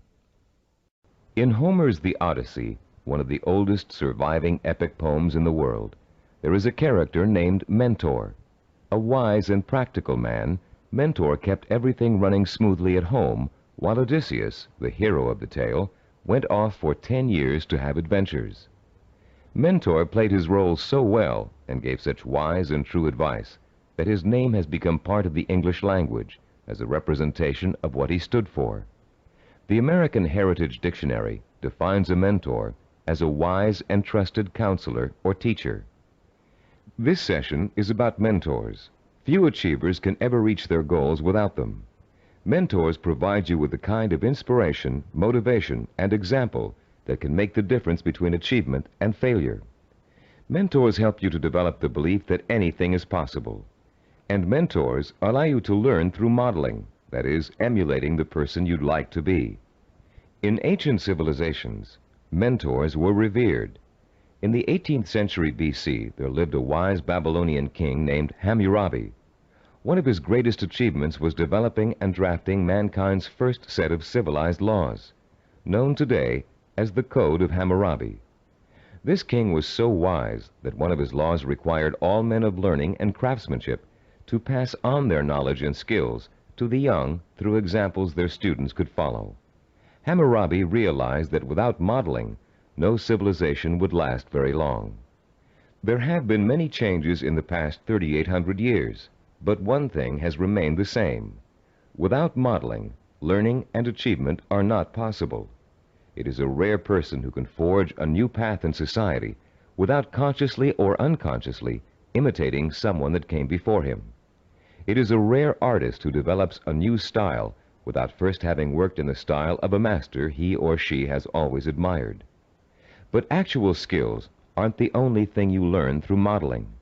Values, attitudes, and behaviors are also passed on from mentors to students. And whether you realize it or not, you've been a student of behavior all your life.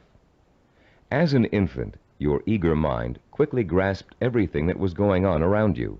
You watched and later imitated what your parents, siblings, friends, and teachers were doing. If you had good models of integrity and achievement, most likely you grew up to be an achiever yourself. But if your models reflected apathy or failure, you probably grew up to imitate many of the self-defeating and negative behaviors you witnessed in your early years. Most of us had models who could best be called middle of the road. Your parents may have had specific skills and abilities they were proud of, but fell short of being a good example to you in other ways. An older brother or sister may have possessed exceptional talent in an area where you couldn't possibly compete. As a result, you've probably been instilled with a mixture of negative and positive attitudes about yourself and your abilities to succeed.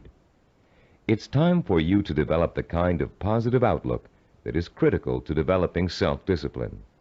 It's time for you to throw off the cloak of self-doubt and realize that when you acquire self-discipline, you have what it takes to achieve your goal. It's time for you to use that self-discipline to develop the knowledge and skills you need to achieve. And in order to do all those things, it's time for you to find mentors who have already accomplished what you want to achieve. You're no longer a helpless infant who can't pick and choose good models to learn from. As an adult, you have the intelligence and power to go out and find the kind of mentors who will inspire and teach you with examples of their own persistence and positive attitudes and behaviors. By the time we finish this session, you'll know how to find your own personal mentors and use them to their fullest ability. And you'll be able to overcome the negative attitudes and lack of self-discipline that have been holding you back up until now. You'll learn how to identify your own personal role models using historical figures and the people surrounding you today. You'll find out how to actually learn new attitudes and behaviors from them. You'll learn how to use them to create a blueprint for your own actions, starting right now. And more importantly, you'll learn how to draw inspiration from them, the kind of inspiration that empowers your purpose, what you want to achieve, with a sense of possibility. If others have achieved it, then it's possible for me too. How do you go about finding mentors? At first glance, it may seem that there's nobody even remotely accessible to you who has the same kind of hopes and dreams as you do. But high achievers always find a way, and so can you. In our research, we discovered that achievers draw their inspiration from role models in two ways: indirectly, from reading and watching films, and directly, through day-to-day observation and contact. Let's first discuss how self-disciplined achievers indirectly find their mentors.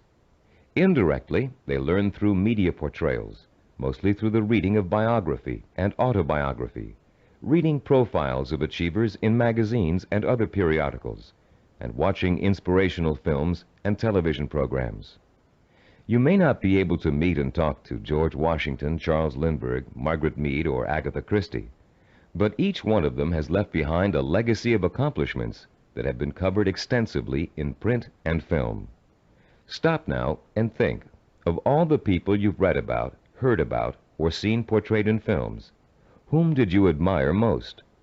Whose story elicited a throb of recognition from you, a feeling that if you could be in anyone's shoes, that was the person you'd like to be? It could even be a fictional character, a great detective or explorer created by an imaginative writer.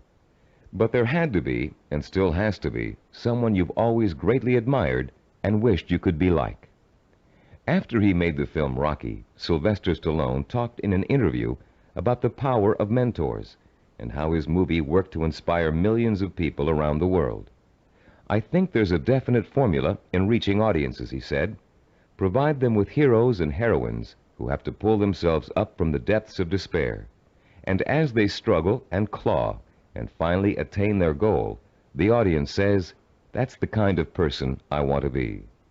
Stallone's character Rocky is the embodiment of a man obsessed with and driven by a vision rich in emotion and purpose, a self-directed achiever who overcame the odds through hard work, effort, persistence, and perseverance. Browse through the New York Times nonfiction bestsellers list this Sunday in your local paper. You'll find that half the books listed are biographies or autobiographies, testaments to people of enormous self-discipline and high achievement. Examples of the power of self-discipline are all around you. You only have to visit your library, your local newsstand, the closest movie theaters, or your local video store for inspiration. Your first step in finding a self-disciplined mentor is to search out books, magazine articles, and movies in which the main characters, fictional or real, have achieved something similar to what you want to achieve. And after studying these people, you can begin to answer the questions. What is it I must do to achieve my goal? What skills do I need to learn? How must I behave? What actions do I need to take? Your mentors will provide you with the answers. The self-disciplined have 3 direct methods of finding role models to learn from and emulate. The first is through personal acquaintances. They may have a friend whose business or personal successes have inspired them to take similar routes to the top. Or perhaps there's a family member who has achieved widespread recognition for outstanding contributions to the community. Because these mentors are close at hand, they can be watched from a front row seat. You can observe their attitudes, behaviors, and thinking patterns. You can notice how they solve problems. You can pay attention to how they behave when confronted with setbacks or victories. You can watch these mentors grapple with the issues of everyday life and the larger issue of achievement in a chosen area. But sometimes there just aren't any people who are that close to you who fit the bill of the self-disciplined achiever. You must find other methods of seeking out real-life mentors. The second way self-disciplined people directly find mentors is through what is commonly known as networking.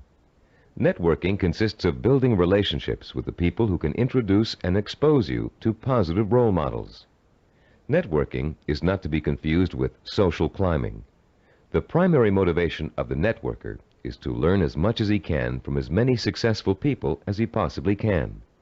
The main benefit from networking is the quality of the contacts you can establish. Contacts that will create greater opportunities and put you in the mainstream of successful, self-disciplined role models. The third source of finding models directly is apprenticeship, learning directly from a master mentor.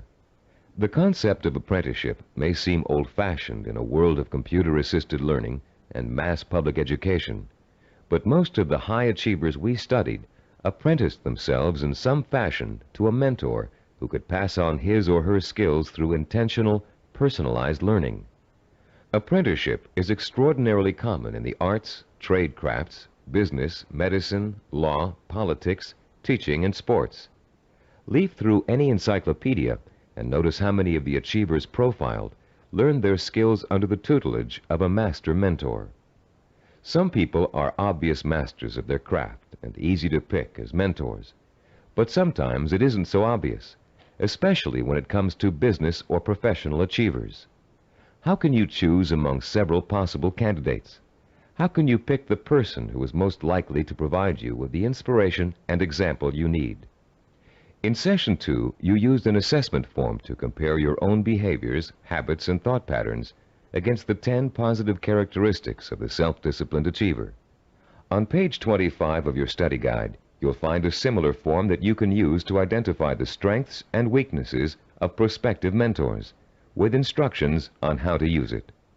Put this form to work for you as you seek out that special person who can help you achieve your most cherished dreams and goals. When choosing a mentor of any kind, pay particular attention to how he or she developed the knowledge, skills, and abilities it took to reach his or her goal. Was there special schooling involved, particular reading materials, an apprenticeship with a mentor of his or her own, carefully sought-out teachers? How many hours did your mentor work every day toward achieving his or her goal? Also, pay close attention to your mentor's way of thinking. Be sure to choose someone who handles stress and pressure well, someone who responds to difficult problems by coming up with creative solutions, someone who loves what they do but still finds time for important personal relationships. The highest achievers work hard but are not workaholics. They still find time to enjoy their friends and families. Look for a mentor who has learned not to waste time and who has mastered the art of juggling a heavy schedule while staying calm and in full control. This will be an important trait for you to imitate, and find someone who neither capitulates to everyone around him, nor is so arrogant he won't listen to the opinions of others.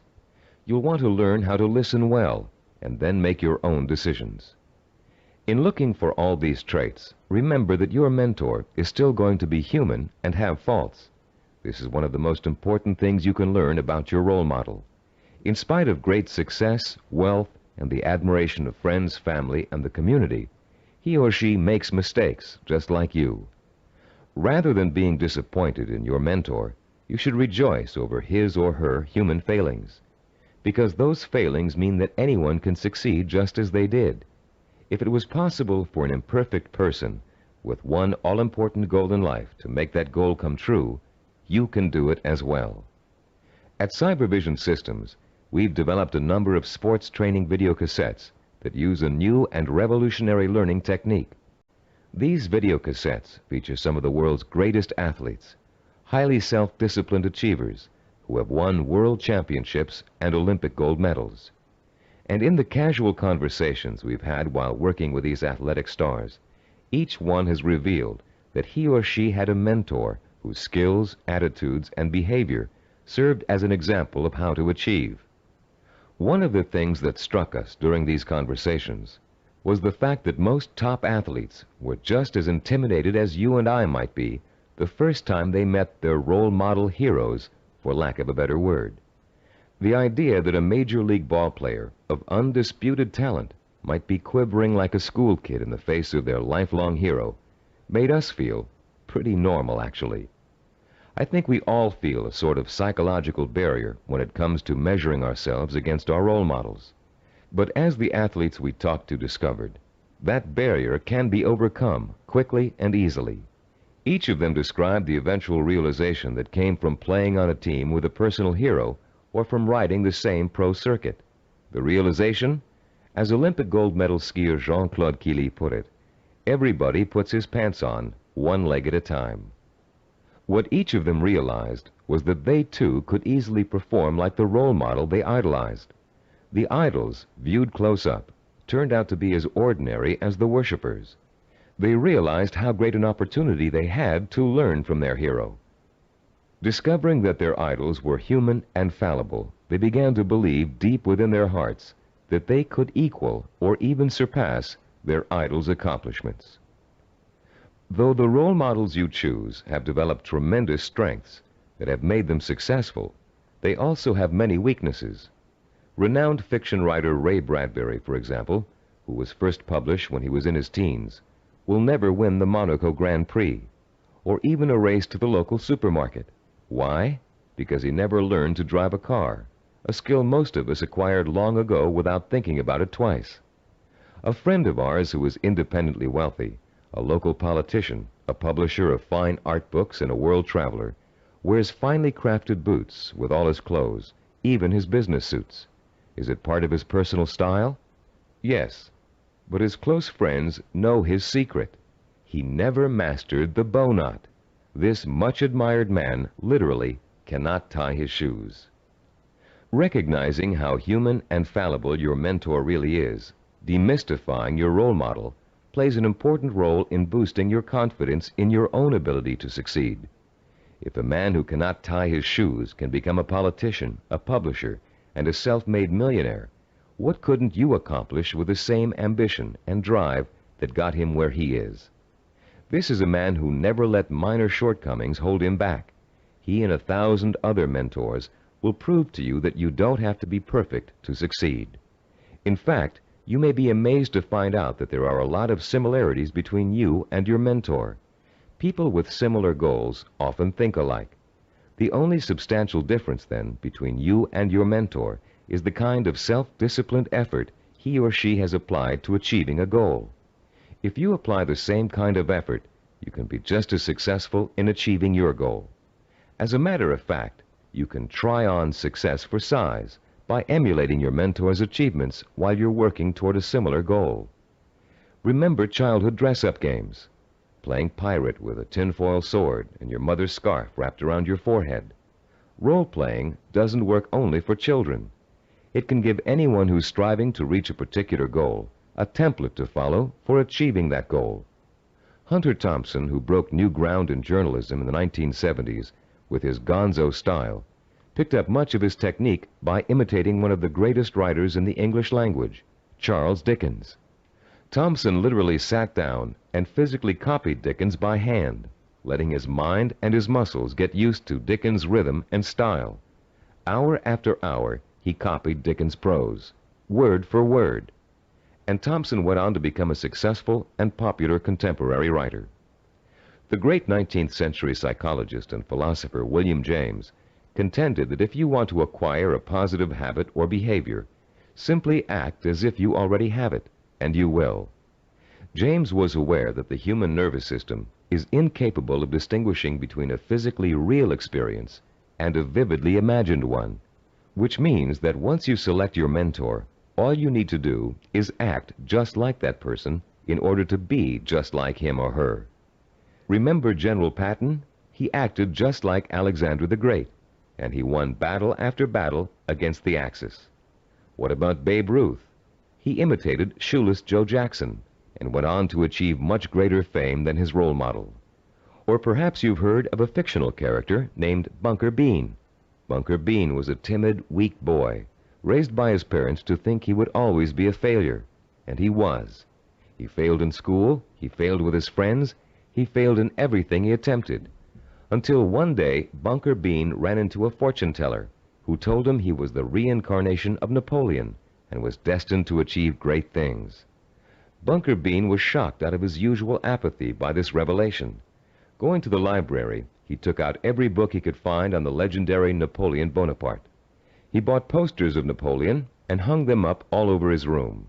And as he studied about the emperor, whom he really believed was his former self, he began to imitate Napoleon's habits, attitudes, and behaviors. Years later, Bunker Bean was a rich and powerful man. He had everything anyone could have asked for. Running into the fortune teller one day, he thanked her for changing his life by telling him about his former self. And to his astonishment, she laughed and told him she had lied to him years before, just to get his money. He wasn't the reincarnation of Napoleon after all. Bunker Bean was crushed. But since he had spent the many years acting like his role model, he found he couldn't shake the habits of success he had acquired. It was then that Bunker Bean realized that everyone is born with the potential to be a great achiever, if they can only believe they are. You don't need a fortune teller to set you on the road to greatness. You do need to find a mentor, study that mentor, realize his or her strengths and weaknesses, and start imitating the behavior that made your mentor the success he or she is today.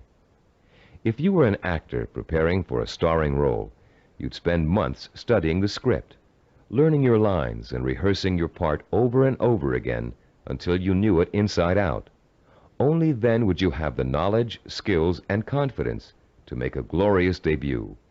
If, as Shakespeare said, all the world's a stage, then finding a mentor is your way of choosing your own starring role.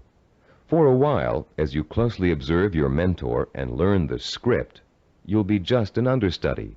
But then, one day, the stage will be yours. Acting as if has remarkable suggestive power. In a book called The Wind Walker, which was made into a powerful film, an aged blind Indian spends his days teaching the ways of warriors.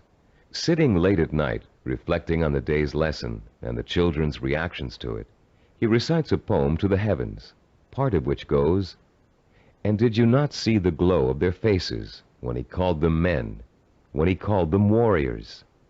And is it not so that we become most quickly the persons we think we are?" And later, this passage appears. He was making the children feel important, that one day they could be important. That was the way of a teacher, of a true man. Once you select your role models and learn about them and from them, you, like the young Indian children, should feel important, so that one day you will be important. This power of importance you draw from role models is really the power of possibility. Once you learn about your role models, their strengths and weaknesses, they become real and human to you. You stop worshiping them and begin to believe that you can become like them, or even surpass them. Once you make this realization, then your purpose becomes more real, more possible, and the fires of desire, fanned by the sense of possibility, begin to burn deep within your heart. And then, and only then, can you successfully begin the process of working persistently and progressively toward your vision and purpose. We're now reaching the heart of the action section of this program. In this session, you're going to learn how to transform your purpose into sensory-rich, emotion-provoking images of achievement. But before we do, let's quickly review the kinds of actions you've taken so far to begin your journey to achievement. In Session 4, you learned how to determine your purpose, the goal that represents the true desire of your heart and mind. This purpose is so important to you that you're willing to dedicate a great deal of time and energy to achieving it. It gives you a reason for living, and a reason for becoming the kind of self-disciplined achiever who can make it happen. In Session 5, you learned how to identify models of achievement, people who have already attained goals similar to yours. You learned how to turn those models into personal mentors, people who can inspire and teach you to achieve in much the same way they did. You found out how to isolate and identify their talents and habits. You also learned to use your mentors to create a strong sense of possibility, a feeling that if they could do it, so can you. With a clearly defined purpose and a strong feeling of "it's possible for me," you have already broken through the chains of failure that shackle and bind more than 90% of mankind. Most people don't have a purpose. They don't think that they're capable of achieving anything worthwhile. Now you're ready to take another giant step on the road to achievement. In this session, you're going to learn just how to translate your purpose into an emotion-provoking vision. This vision will become so real in your imagination that it will inspire and motivate you to work towards it every minute of every day until you make it come true. What we call your vision of success is a clear, sensory-rich, highly detailed mental picture of what you want to achieve and the rewards you'll experience as a result of its achievement.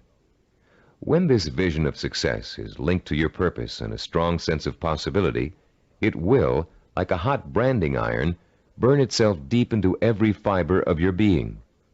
Not only will you become obsessed with this vision, but you'll also develop a sense of deep belief in your ability to achieve it. Your vision allows you to make a quantum leap from the sense of possibility to the sure-fired conviction that I know I can do it.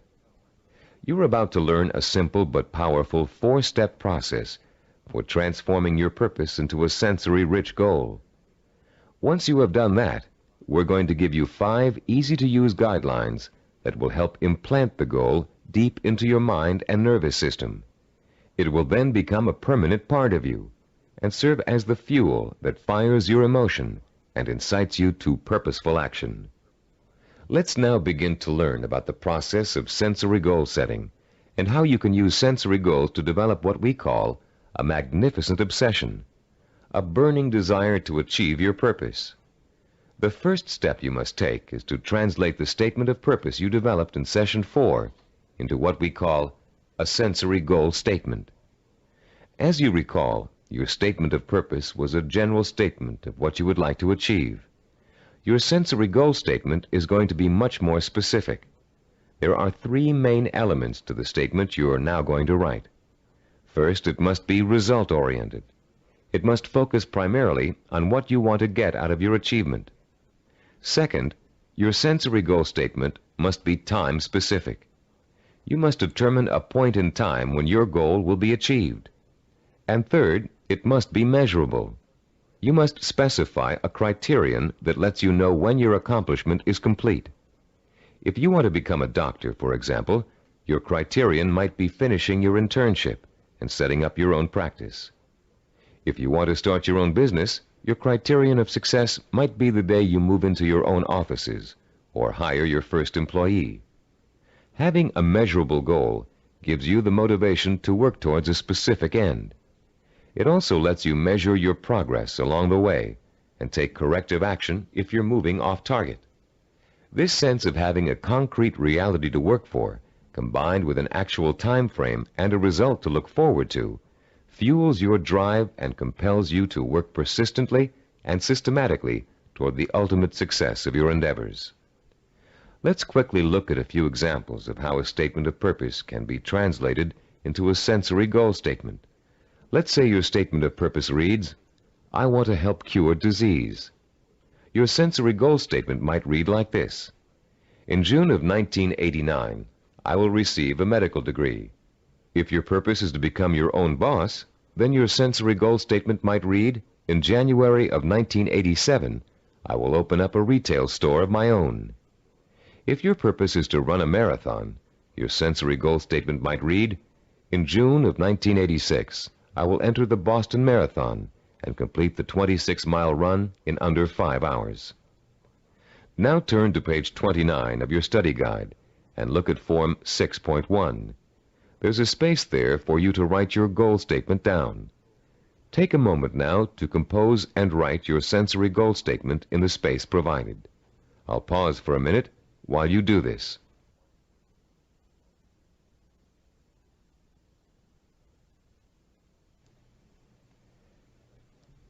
After writing your sensory goal statement, your next step in the sensory goal setting process is turning that statement into what we call a vision of achievement.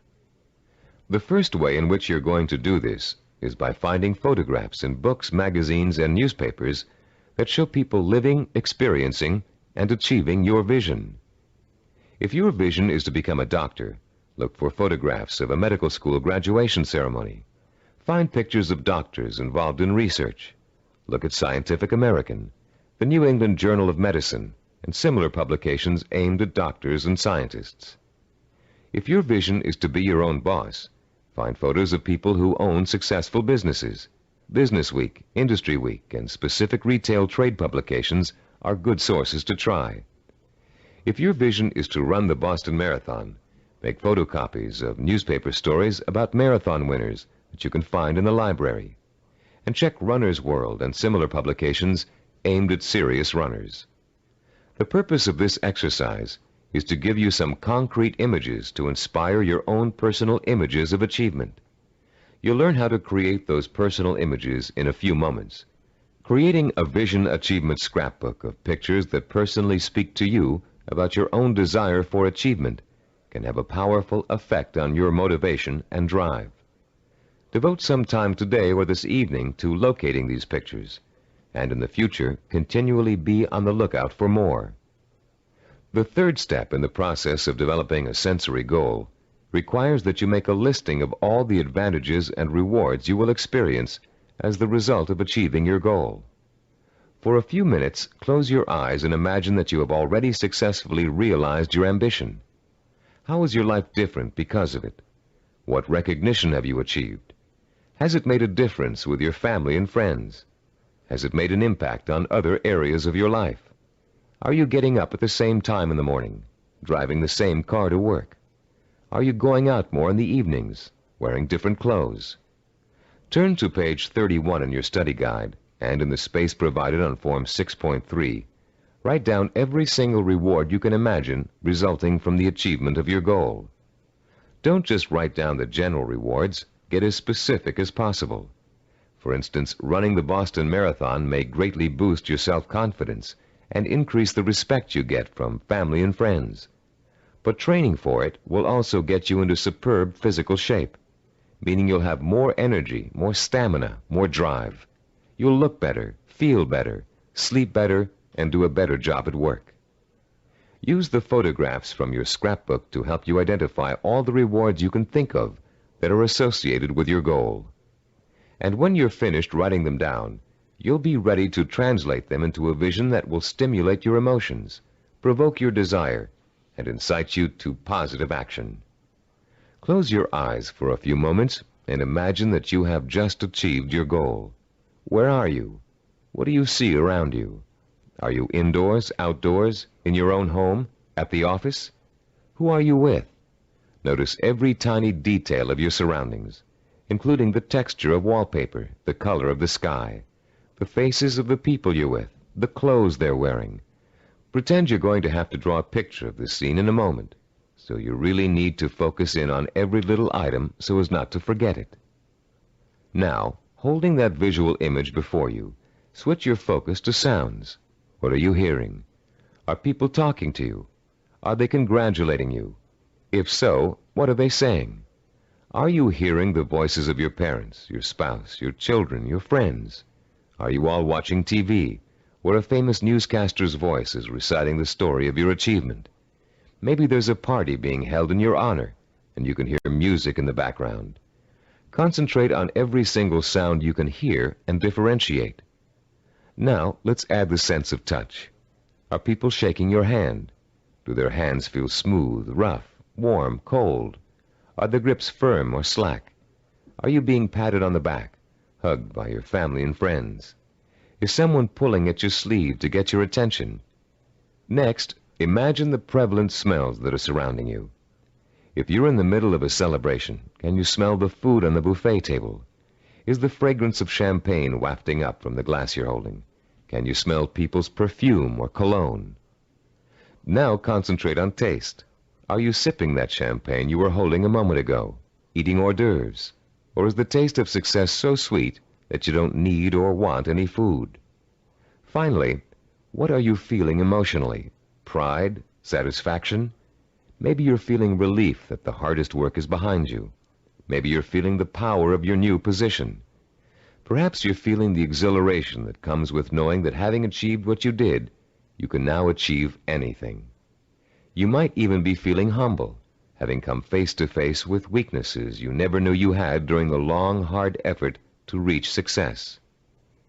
After you have awakened all of your senses to the sight, smell, taste, touch, sound, and feeling of success, turn to page 32 in your study guide and complete Form 6.4, entitled The Sensory Vision Worksheet.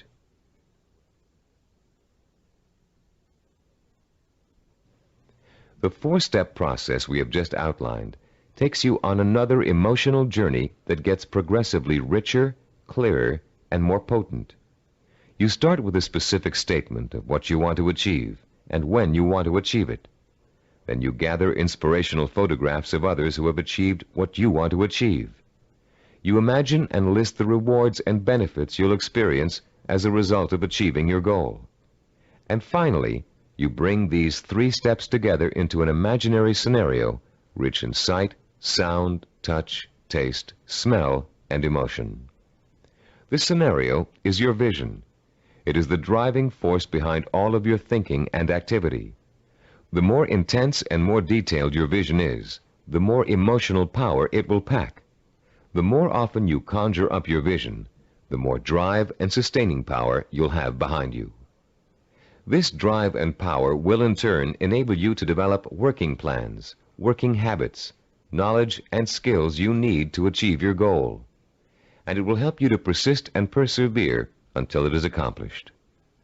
Now that you've imagined reaching your goal in all of its sensory detail, you're going to have the opportunity to record it on tape. Don't leave out a single sensory detail. The richer your description, the more powerfully it will affect your ability to keep striving to reach your goal, day after day, week after week, month after month. Use as much enthusiasm as you can during your description. You should be enjoying yourself. After all, it's your vision of success you're describing. After you've finished recording, play back your description and listen to it carefully. Did you falter in places? Were there things you couldn't describe fully? Did it sound as if you didn't quite believe what you were saying? If the first version of your story doesn't satisfy you, erase it and create another one. Do this over and over until you have a version that completely satisfies you. It should be highly detailed and utterly convincing. And if, along your path to achievement, you find your goal changing shape or form, just record a new version that better fits your new goal. You're now going to learn to use this recording as part of a 5-step daily plan for internalizing your vision and making it so much a part of you that it will drive you to plan, to work, to achieve, to persist. Your first step will begin early in the morning, soon after you wake up. The first thing you're going to do before going about your daily business is to review your statement of purpose, your sensory goal statement, your photographs of achievement, and your list of rewards for achieving your goal. This is not just to remind you of why you're striving for success. It's to remind you of exactly why you need to succeed. Your statement of purpose, your list of rewards, your photographs, all speak of your deep need for achievement and the ways in which it will satisfy you and enrich your life. This is what you need to awaken in yourself anew every single morning. After you've reviewed those materials, your second step is to listen to your recording of your sensory goal description. The sound of your own voice, filled with enthusiasm, describing the joy and pride you feel in achieving your goal, will light a fire inside you that will give you the energy and stamina to persist in your efforts to reach success every single day.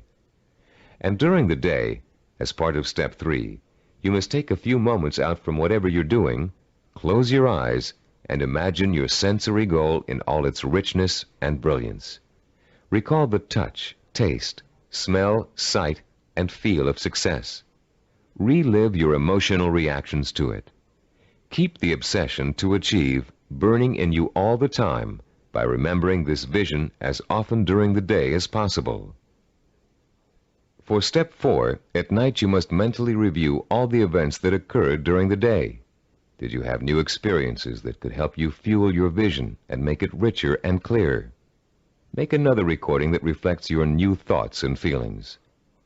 Step 5 consists of listening once more to your sensory goal description before going to bed. And as you're falling asleep, play your sensory-rich scenario of achievement over and over again in your head. This 5-step plan will refuel and reinforce your motivation for achievement, and it will help to give you daily feedback on how well you're progressing toward your goal. But remember, there will be setbacks and mistakes along the way, and there will be readjustments in your thinking and planning about what you want to achieve and how you want to achieve it. You'll find yourself adjusting your course just as you adjust your steering wheel while driving on a winding road. This is to be expected because there is no effortless path to achievement. For this reason, we suggest you record your vision over again at least every 2 weeks. That way, it can keep pace with your daily experiences and changes in outlook. You've come a long way in this session. You've turned a general statement of purpose into a specific statement of what goal you want to achieve. You've put an achievement date on that goal. You've gathered pictures of it. And you've learned to turn it into a living, breathing vision of success that evokes the kind of strong emotions you need to sustain a long, hard effort of achievement. Now is the time to record your vision. Take your time and do it as many times as necessary until you are satisfied with the results. Remember, you're going to be listening to it twice a day, so it needs to be rich and rewarding. You may find you need several tries before you successfully record a vision that satisfies you in its richness of detail and intensity of emotion. Do as many versions as you need until you get the one that sounds just right. If your goal changes, record a new version. If you've reached your goal and want to pursue another, create a new vision and record it. Remember, include all the details and be as enthusiastic as possible. Now, begin your own narration of what it would look, taste, touch, smell, sound, and feel like to achieve your goal. What you can do, or dream you can do, begin it. Boldness has genius, power, and magic in it. These immortal words, written by the great German philosopher and dramatist Johann Wolfgang von Goethe, perfectly set the stage for what you're going to learn in this session. Here, we're going to help you turn the vision of what you want to achieve into an action plan. In Goethe's words, to boldly begin your dream. You already have the vision. You believe in it and in your potential to achieve it. Now we're going to work on a practical, step-by-step process through which your vision can be brought to life. For, as former United States President Theodore Roosevelt said, dreams are a dime a dozen. Everybody's got dreams. It's their execution that counts. Planning is the logical mapping out of where you want to go and how you want to get there. Seneca, the Roman philosopher, captured the importance of planning when he said, "When a man does not know what harbor he is heading for, no wind is the right one." Planning helps you focus your direction and organize both your time and resources. Every moment spent in planning saves 3 or 4 in execution. In this session, you're going to learn a simple yet powerfully effective system of planning, of organizing any goal you want to achieve into logical, easy-to-visualize steps. This system is applicable to any type of task or project, from building a deck to getting a medical degree. It will help you to make short or long-range plans, organize your resources, create schedules to meet necessary deadlines, and improve your decision-making skills. It will also improve the quality of your work. While following this plan, you'll experience an increase in self-confidence and pride as you realize that you are on your way to becoming a self-disciplined achiever. Every small task in your plan that you accomplish will be living proof that you are one step closer to your goal. And as you take each step, your faith in your ability to accomplish your goal will be reinforced and expanded. In approaching the creation of a plan, it is important to keep the following basic facts in mind. First, planning is a way to look at both the whole picture and parts that make up the whole. It is a way to organize those parts in a logical and sequential way. One step should lead to another. More than that, each step you take should make the next step possible, like adding links to a chain to make a fence. We've introduced you to the concept of macro and micro achievements. The whole picture is your macro achievement. The steps you must take to achieve your macro achievement are micro achievements. If you want to build a house, a macro achievement, you must start by leveling the site and digging a foundation. Only after those steps have been accomplished can you go on to pouring the foundation, putting up the framing, putting in electricity and plumbing, finishing the walls, installing the roof, and so on. The second fact to keep in mind is that ideas take time to implement. I won't dwell at length on the subject of time now, since we're going to devote all of Session 8 to time. But I'd like to tell you a short story about a Micronesian island leader named Pialug that illustrates the kind of time and patience it takes to achieve excellence. 50-year-old Pialug is the most respected and powerful man in his community because he's a navigator. His grandfather had told him, "If you learn navigation, you will have a name. You will eat the navigator's food. At sea, you will have more power than a chief." Pialug began learning navigation at the age of 5. Using shells and pieces of coral on sand, his grandfather created models of the constellations to teach him how to chart distance and direction. Pialug learned that at the right time of year, he could simply point the bow of his canoe at the rising star to steer his course. But since the stars rise 4 minutes earlier each evening, the rising star changes position every day. So Pialug also had to learn the positions of the multitude of lesser stars. It took him 45 years to learn every movement of every major and minor star and constellation in the nighttime sky.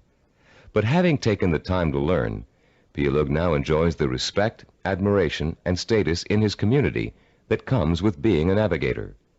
Like Pielug, you must recognize that it will take time to achieve your goal, weeks, months, or years. Like Pielug, you must develop patience in learning the steps that lead to your goal.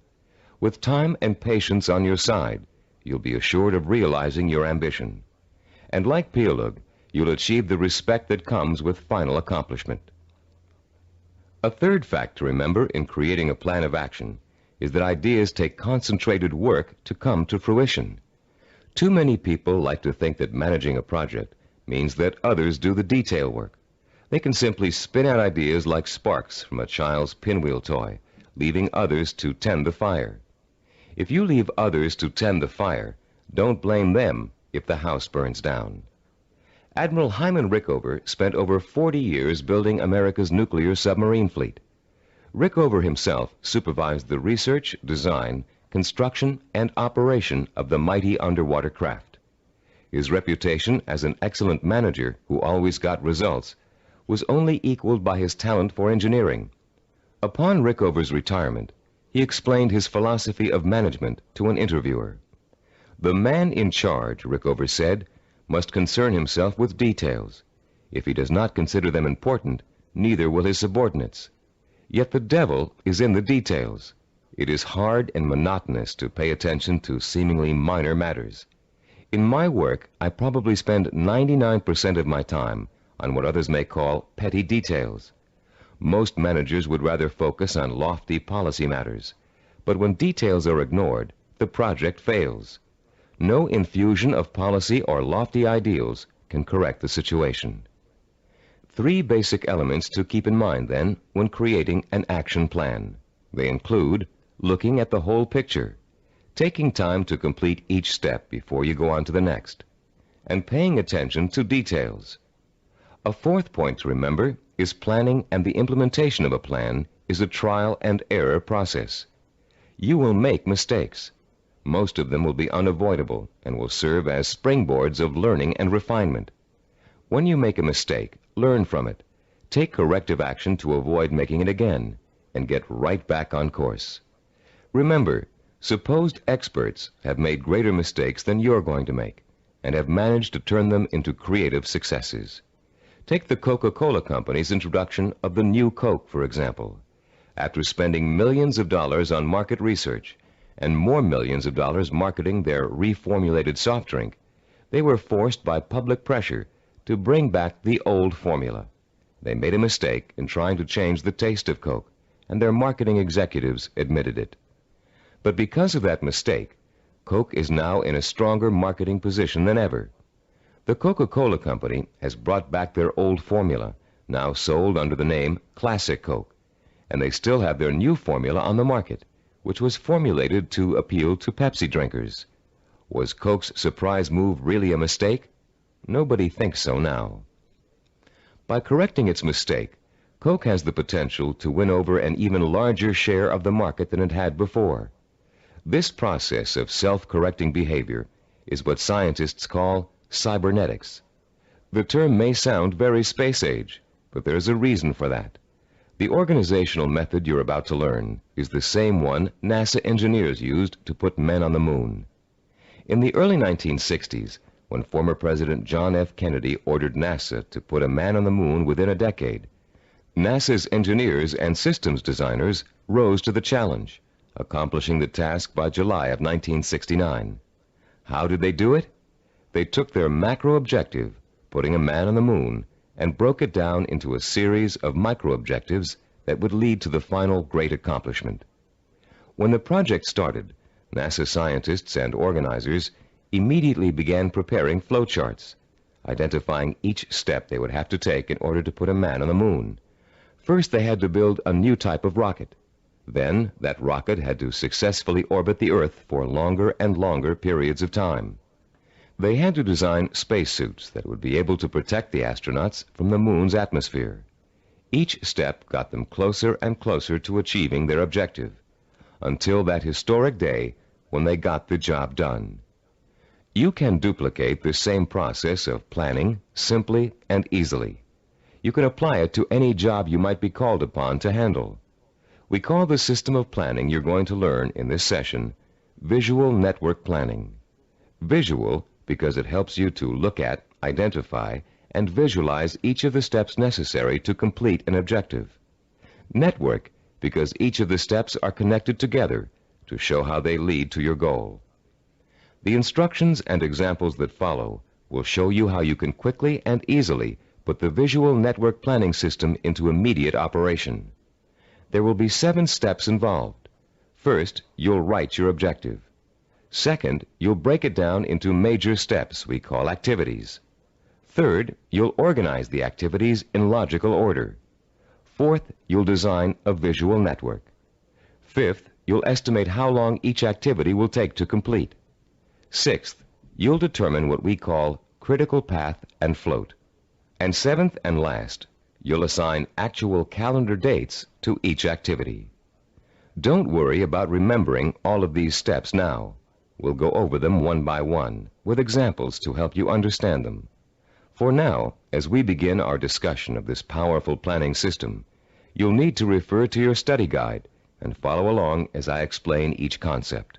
I'll pause here for a few moments while you locate the page. First, let's discuss the 4 basic elements of visual network planning. Look at diagram 7.1 on page 36. The first element is what we call an activity box. An activity is a step or task that must be completed in order to achieve a goal. The name of the activity is listed in a box. One activity is linked to another activity by a line with an arrow. This linking of activities is the second element of a visual network plan. The third element is the activity's reference number.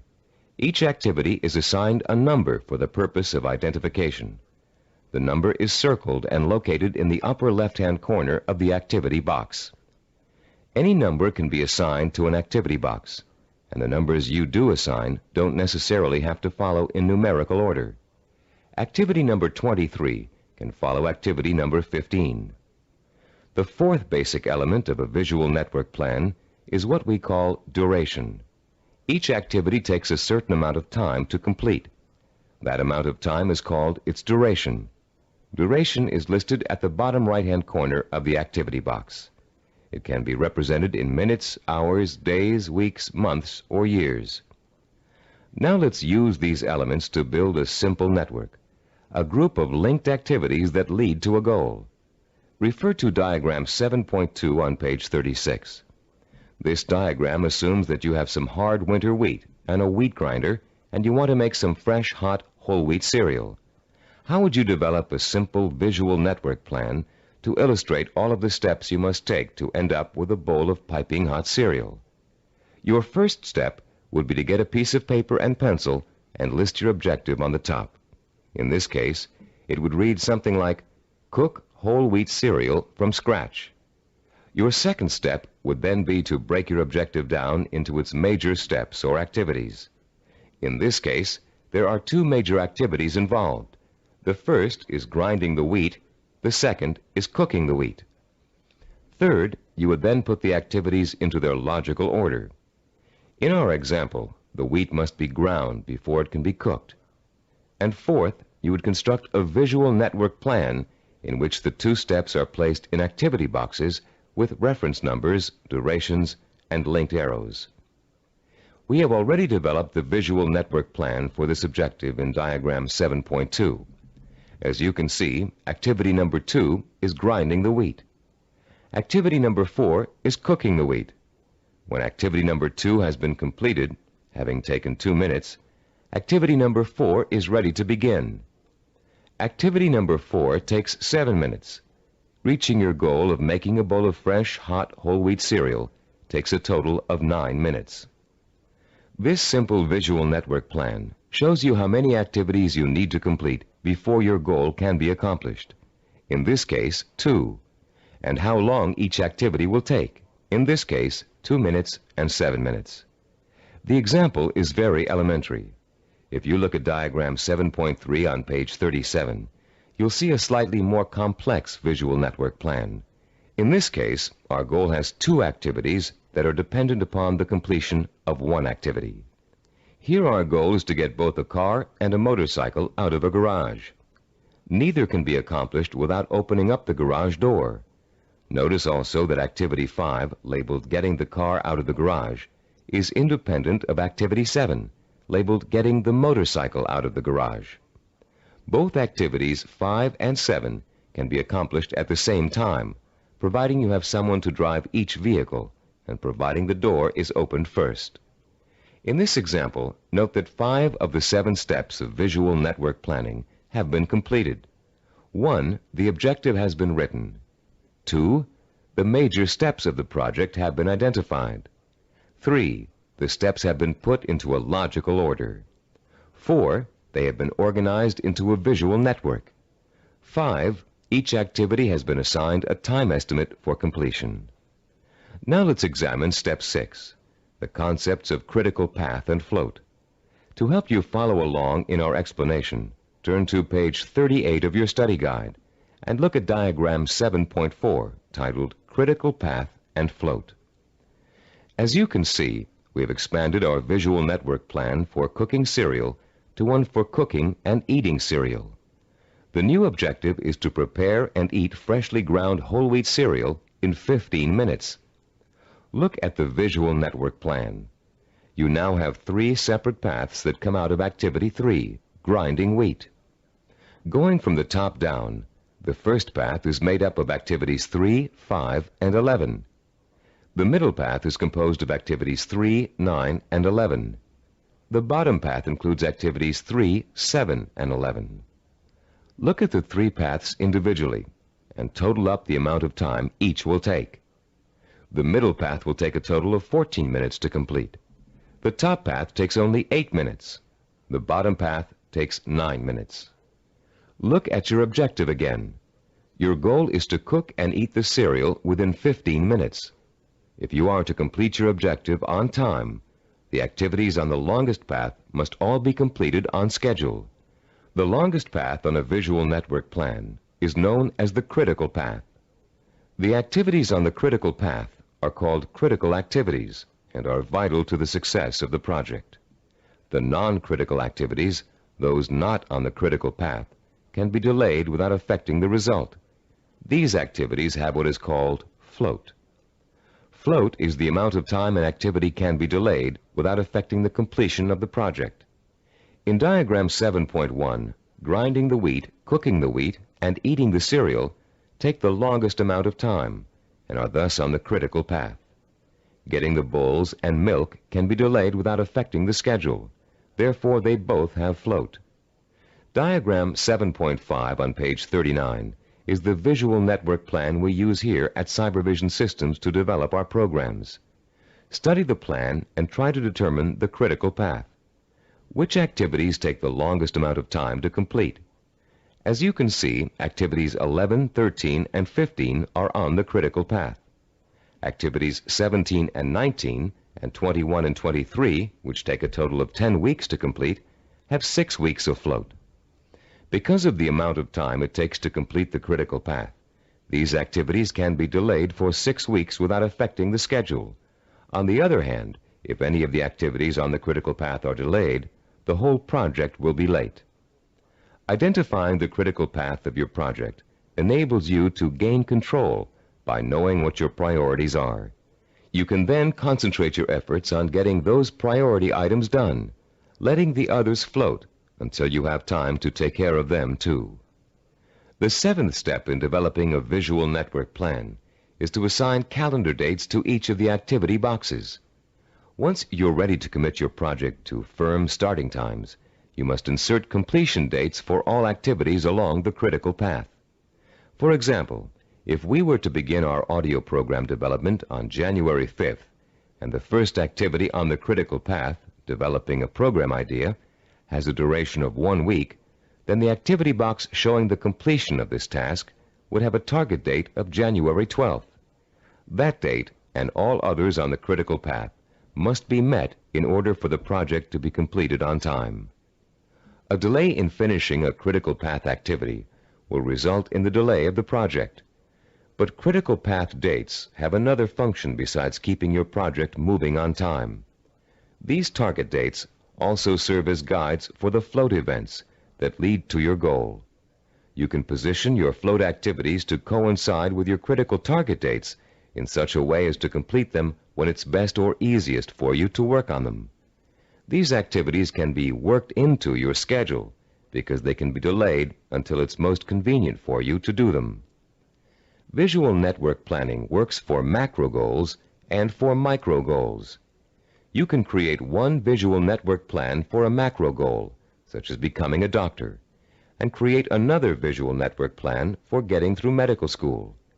In diagram 7.6 on page 40 of your study guide, we've outlined a simple visual network plan for someone with a macro goal, becoming a neurologist. Each of the activities listed on this plan, which takes a total of 15 years of post-high school study, can be turned into a micro-network plan of its own. Any project that has a beginning and an end will benefit from visual network planning. Before embarking on your plan for accomplishing your macro goal, we suggest you try this organizational method out on something smaller so you can see the results in a matter of a few hours or a few days. Apply it to a project around the house that you've been putting off for weeks, pruning your trees or repainting several rooms.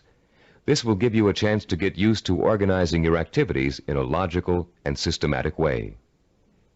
In using this plan, you'll learn the meaning of hard work and patience.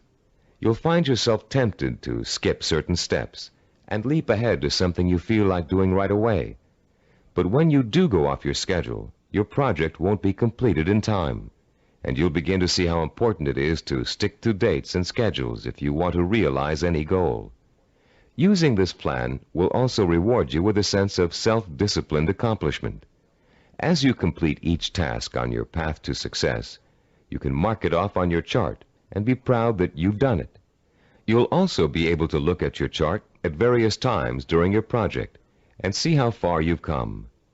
Before we go on to complete this planning session on cassette side 10, I'd like to say a final word about the planning system you've just learned. No one can be totally certain about the outcome of a string of planned events. Mistakes, unforeseen problems, and outside events over which you have no control can and will contribute to the changing of your plans. Your visual network plan is not carved in granite. It's a living, working system that must change to accommodate the changes in your life. You may underestimate the amount of time it will take you to complete an activity. You'll know better the next time. You may find that you don't need to perform a certain activity at all, giving you some breathing room in your schedule. The objective of this plan is not to give you a rigid yardstick against which to measure your success or failure. Rather, it is to give you a logical, working system for achieving your goal.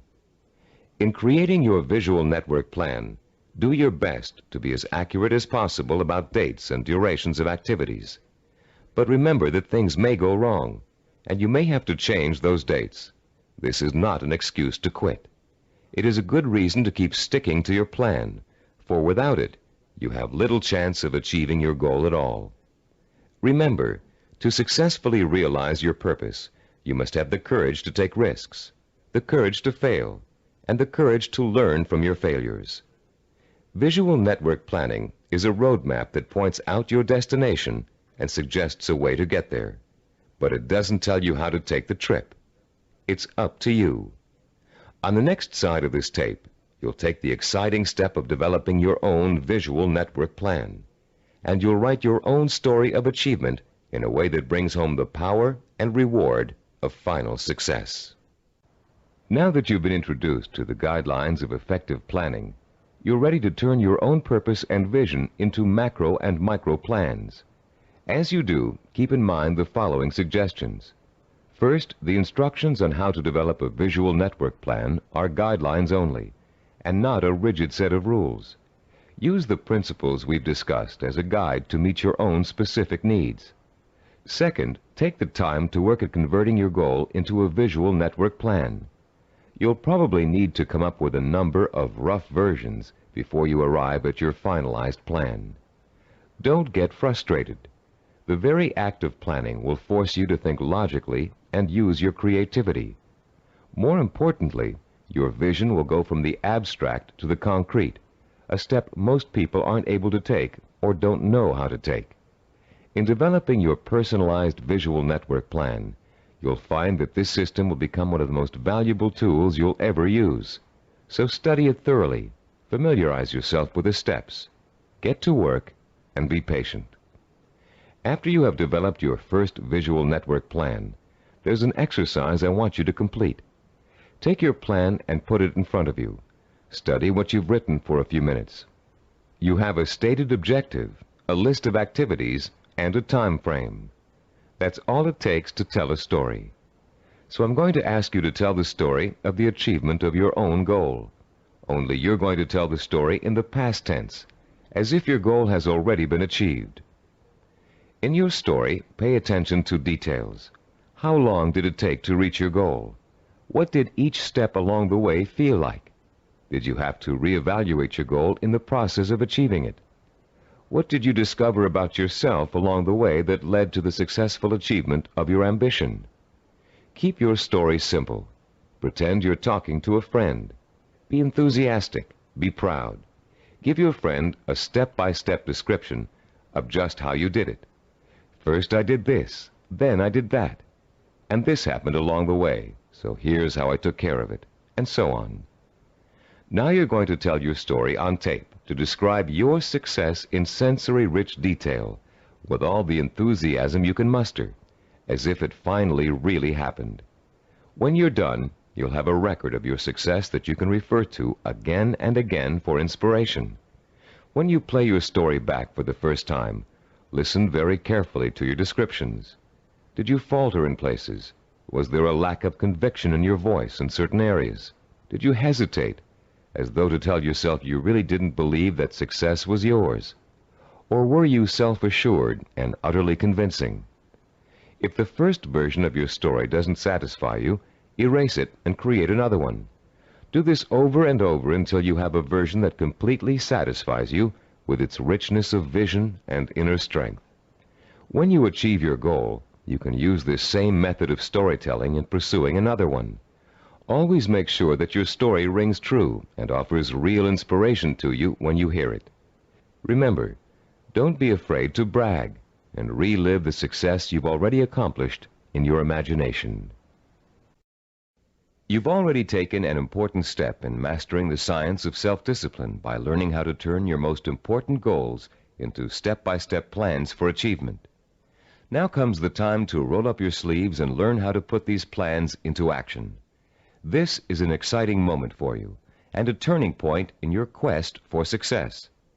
Up until now, you've learned how to prepare for achievement. Now you're going to learn how to actually tackle the hard, efficient work that is the bread and butter of achievement itself. Notice we said hard, efficient work, not just hard work. Hard work alone doesn't guarantee success. In fact, many unfortunate people spend a great deal of time working very hard and never get anywhere in spite of it. Making intelligent and efficient use of your time is of paramount importance in achieving your goal, especially when that goal may take years to achieve. In this session, you're going to learn how to manage your time and effort so efficiently that you won't waste one valuable moment in your journey to achievement.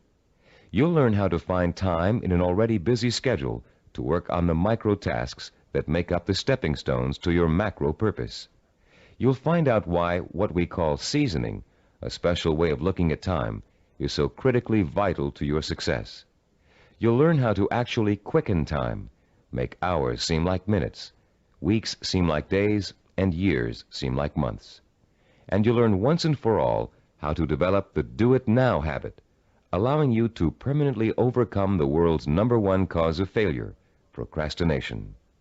By the time you finish this session and complete the corresponding exercises in your study guide, you'll be equipped with a new attitude towards time and achievement, and you'll be ready to begin systematically putting your step-by-step plans into purposeful, disciplined action.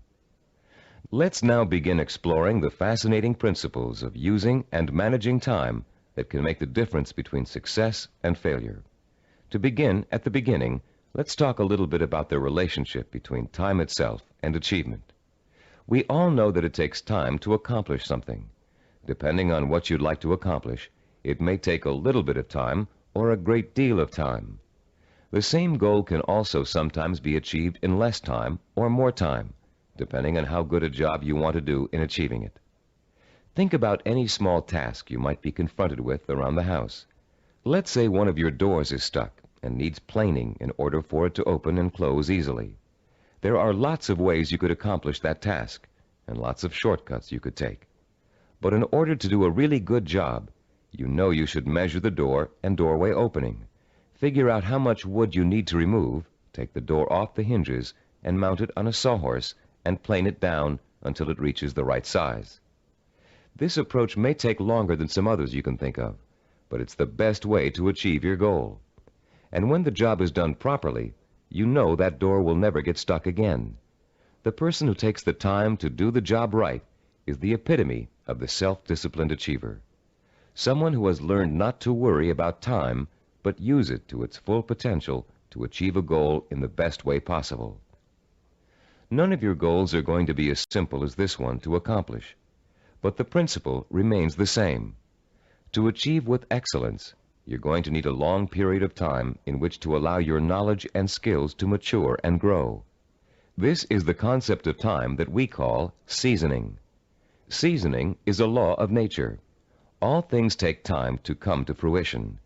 People, in their impatience to get what they want without going through this growing process, often end up stunting their own personal growth and making true success impossible. Shortcuts only lead to mediocrity and failure.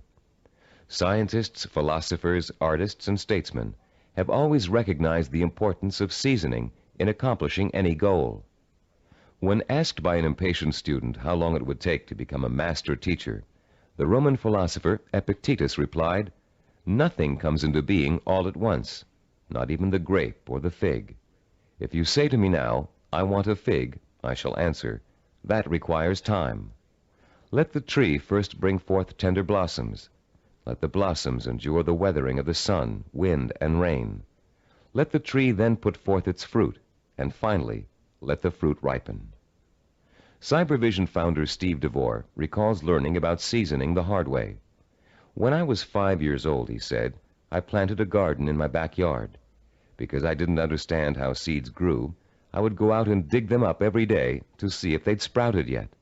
I hardly watered them, and I didn't weed them regularly as I should have. Because I was so impatient and neglectful, my plants never got the chance to grow properly. And when harvest time came, my vegetables were pitifully small and undeveloped. I had a friend next door, a slightly older boy who understood the principles of gardening. He let his plants grow and ripen in their own time, helping them along with regular watering, fertilizing, and weeding. He enjoyed a bountiful harvest that summer, and I learned a lesson about patience and self-discipline."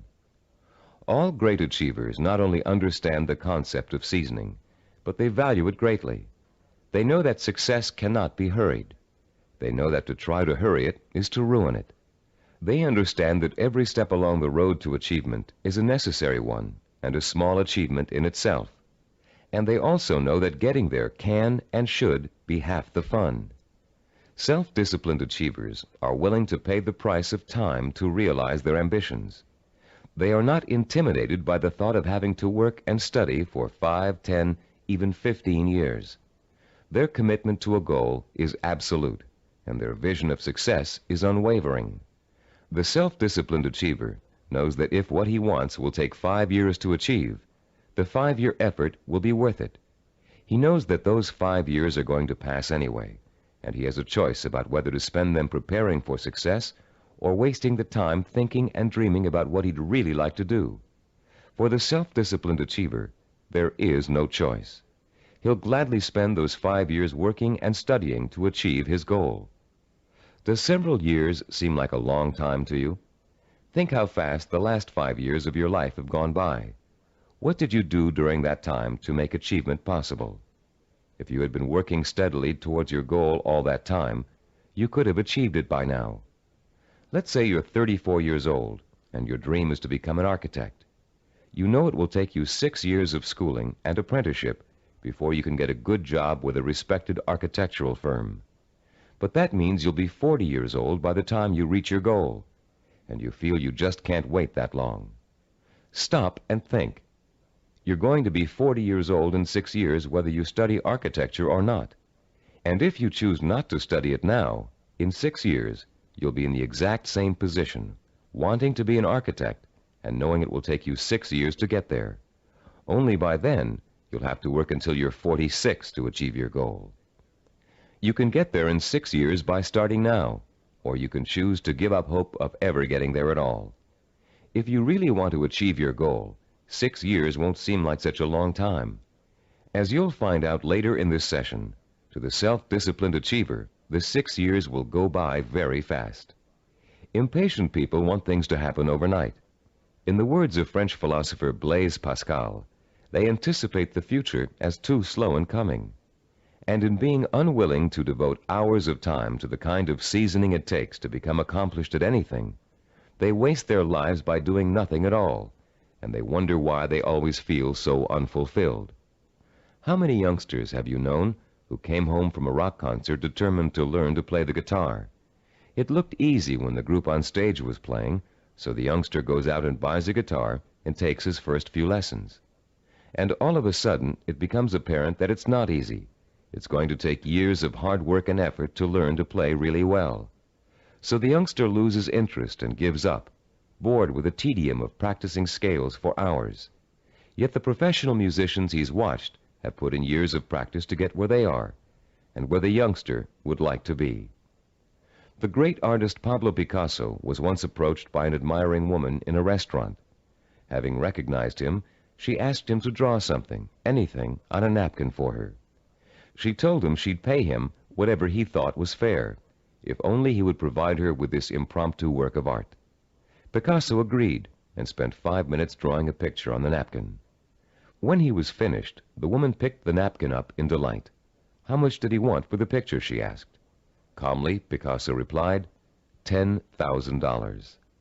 Dumbfounded, the woman began to argue with him that a picture drawn on a napkin in 5 minutes couldn't possibly be worth that much.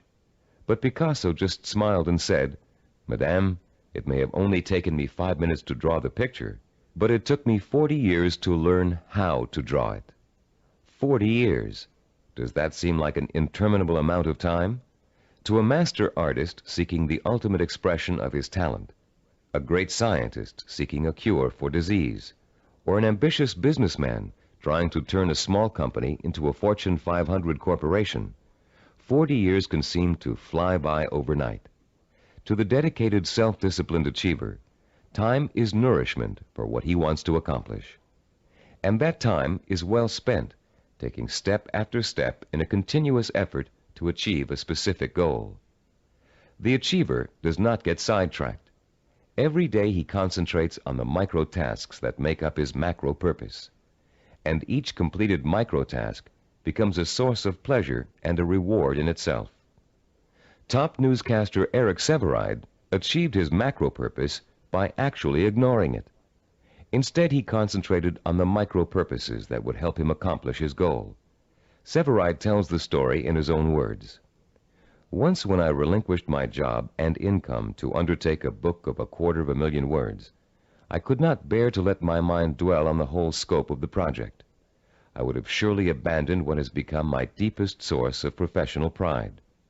I tried to think only of the next paragraph, not the next page, and certainly not the next chapter. Thus, for 6 months, I never did anything but set down one paragraph after another. The book wrote itself.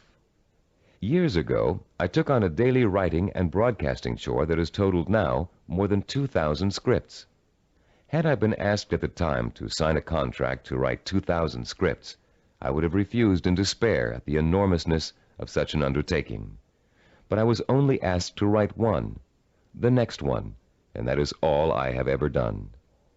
You can learn to work in microtasks by following your step-by-step plan for success and concentrating only on each step at a time.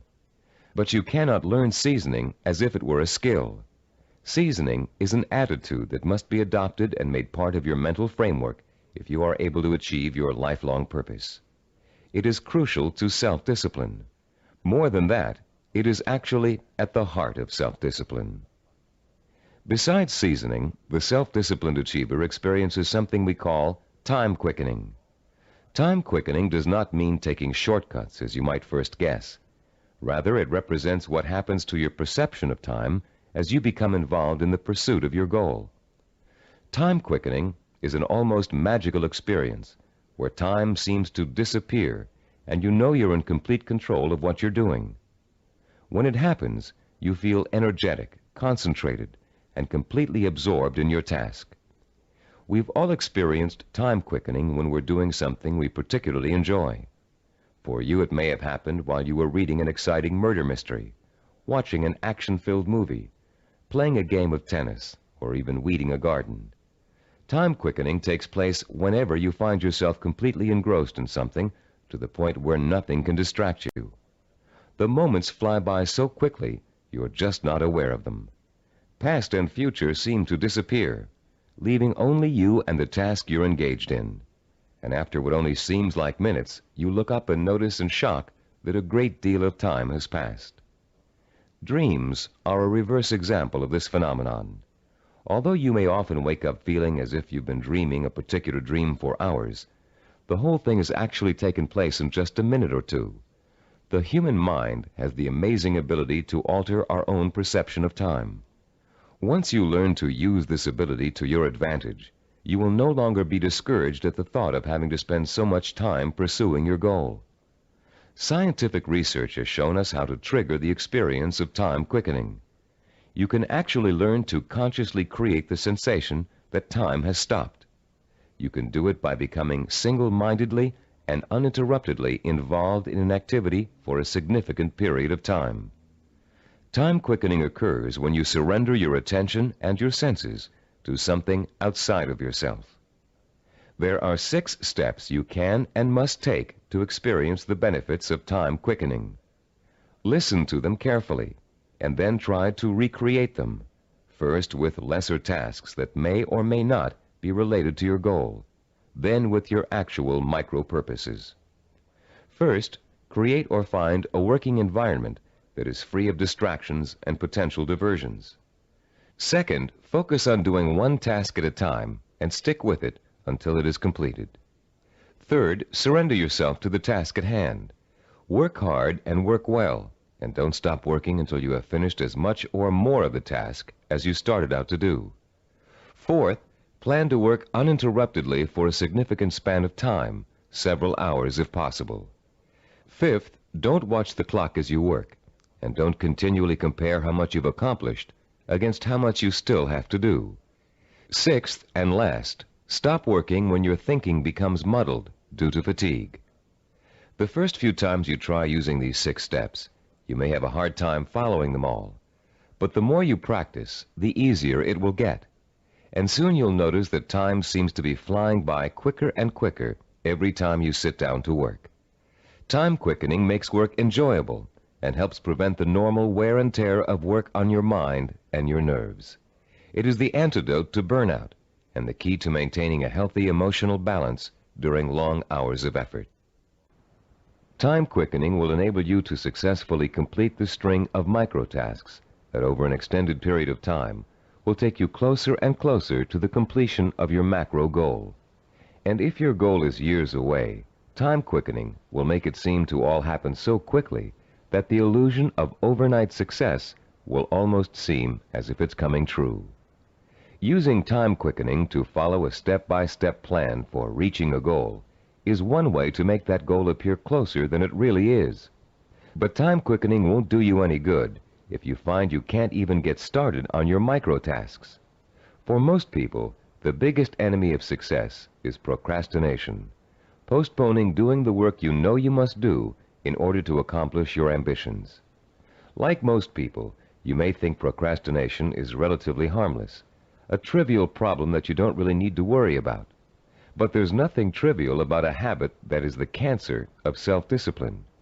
Procrastination is an achievement killer, and unfortunately, The more often you succumb to it, the more habitual it gets and the harder it is to deal with. Procrastination is a serious deterrent to self-discipline, and it takes a serious effort to overcome it. In the next part of this session, we're going to explore some common reasons for procrastination and the most effective ways of overcoming the would-be achiever's most self-defeating habit. Psychological research tells us that chronic procrastinators fall into three groups. The first group fears failure. The second group fears success. And the third group uses procrastination as a way of rebelling against authority. Let's examine each of these groups to see how they turn their own psychological problems into reasons for procrastination. The first type of procrastinator may actually already be a successful business person or professional, but he or she is successful only up to a point. These people set such high standards for themselves that they live in constant fear of not being able to meet those standards. They cripple their own efforts to succeed by working at less than their capacity, so they are never really challenged and therefore never will fail. People who are successful early in life, usually in school or in an athletic career, often turn into this type of procrastinator. Take Sarah, for example, a city planner who graduated at the top of her class from Stanford University. Soon after graduation, Sarah joined the planning director's office in a major West Coast city. One of her duties is to generate reports for her boss to use in making important presentations. Sarah has begun putting off doing the reports until the last minute. While she collects the material in time, she finds that she dawdles with the writing process until the night before, or sometimes even the morning of the presentation. She then rushes through the writing and ends up turning out an adequate but far from superlative report. What Sarah manages to do in each case is avoid testing herself to the maximum. She is not certain whether she can live up to the high promise of her success in school. By putting off her work till the last minute, she doesn't have to find out the truth about her abilities, because of course at the last minute nobody could be expected to turn out a perfect report. In the course of this kind of procrastination, Sarah has picked up a new skill called brinksmanship. She flirts with catastrophe by not doing her work in time, then pulls herself out of the brink at the last minute.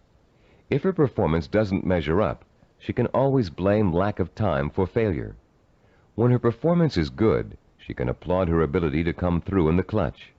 All that Sarah is proving is that she can do an adequate job at the last minute. The real test, what she'd do with the report if she took the time to work on it, has never been faced. The second group of procrastinators are afraid of the very thing most people are striving for, success. Some of these people are simply afraid to stand out from the crowd. They don't want to be seen as different. Many are afraid that if they are too successful, they will outgrow marriage partners, families, or friends. These people limit their own performance, actually holding themselves back, because they fear the kind of change success may bring to their lives. The third group of procrastinators is constantly rebelling against authority. These are the people who put off doing their work because it gives them a feeling of control over their boss. Rebellious procrastinators spend their lives reacting to a fear of being controlled or dominated. Whenever something is expected of them, they react by procrastinating just to prove that they are the ones in power. If you're a procrastinator, you probably fall into one of these three groups, or you may find you have a little bit of each type of procrastinator in you.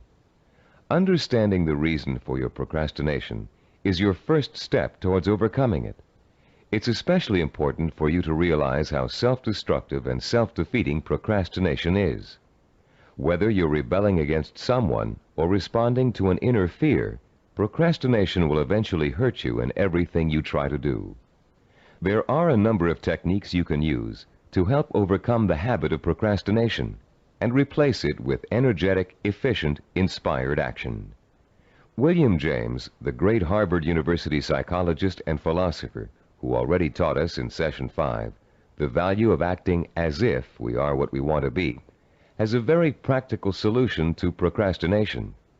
James suggests, do something every day for no other reason than you would rather not do it at all. Listen again. Do something every day for no other reason than you would rather not do it at all. What James is really telling you to do is to replace the habit of procrastination with the habit of action. As soon as you catch yourself thinking, well, I won't do that now, I'll do it later, you must immediately do whatever it is you're procrastinating about. Self-disciplined achievers also use two special time management techniques to overcome the tendency to procrastinate. The first is called Swiss cheesing. The second is called unscheduling.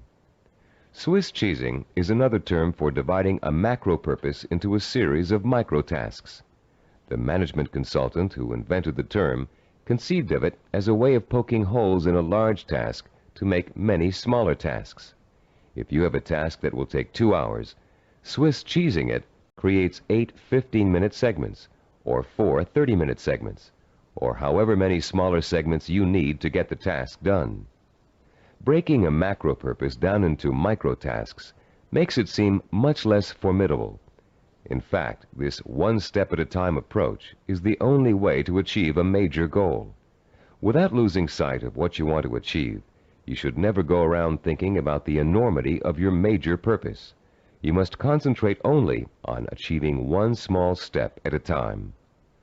Unscheduling also helps you to overcome procrastination and get on with your project in the most efficient way possible. Sometimes you know you're going to need so much time to complete a task that you won't even start it. You rationalize that you'll never find the time to finish it anyway. But often people overestimate how much time it really will take them to do something, and they don't realize that by Swiss cheesing, they can find the time to do it in an otherwise busy schedule. Turn to page 45 of your study guide and look at Form 8.1. You'll see a chart with the days of the week listed along the top row and the hours in a day listed vertically along the left side. There are 7 days listed and 16 hours per day. The chart presumes that you get up at 6 o'clock in the morning and retire at 10 p.m., but you can easily change the numbers to correspond to your own daily hours. It's often a shock to look at a chart like this and realize how many hours you actually have available to you in a one-week period. Of course, many of those hours are taken up with the necessities of everyday life. Your first task in this exercise is to fill in all those hours that are occupied with travel, meals, work, meetings, regular recreational activities, and other commitments. Only fill in the time that absolutely must be devoted to activity. If you regularly watch television or read magazines for 3 hours every night, that doesn't qualify as a life necessity unless it's part of your job to do so. When you've finished, look at the boxes you haven't filled in. These represent your free time, time you have full control over and can devote to your own micro projects. You may be amazed to find that you easily have 20 or 30 hours per week of free time to devote to your project. And if you include time that's spent commuting on a bus or train, the hours may add up to considerably more than that. Once you've ascertained when and where your free time occurs, you can begin allocating that time to your micro projects. When the hour arrives to start working, remember William James' advice and do it now. Work uninterruptedly during that time, taking scheduled breaks only as necessary. And don't allow yourself to get sidetracked. Working uninterruptedly means learning to say no when people try to take you away from your work. If a friend calls up and asks you to go bowling while you're working, you must learn to refuse. Make a date to go some other night, but complete your working hours in the time you've allotted to them. Let your family know that you're serious about completing your tasks. Schedule time to enjoy being with them, and let them know that when you're working, you are not to be interrupted. After successfully completing each work session, fill in the blank hours on your chart with a special colored pen or pencil. Choose a name for your project and fill in the blanks with that name. It will soon become extremely rewarding for you to look at the chart and see the red or green boxes begin to take up considerable space on the page. More rewarding, you'll begin to see real progress in your effort to complete your micro tasks. As you learn to devote uninterrupted time to your work, you'll find the time-quickening experience begin to occur more and more often, and you'll be less and less inclined to procrastinate. Soon your micro-projects will become as much a part of your life as eating and sleeping. And an excitement will take hold as you begin to realize that, yes, you are working steadily toward your goal. And not only can you really do it, you are really doing it.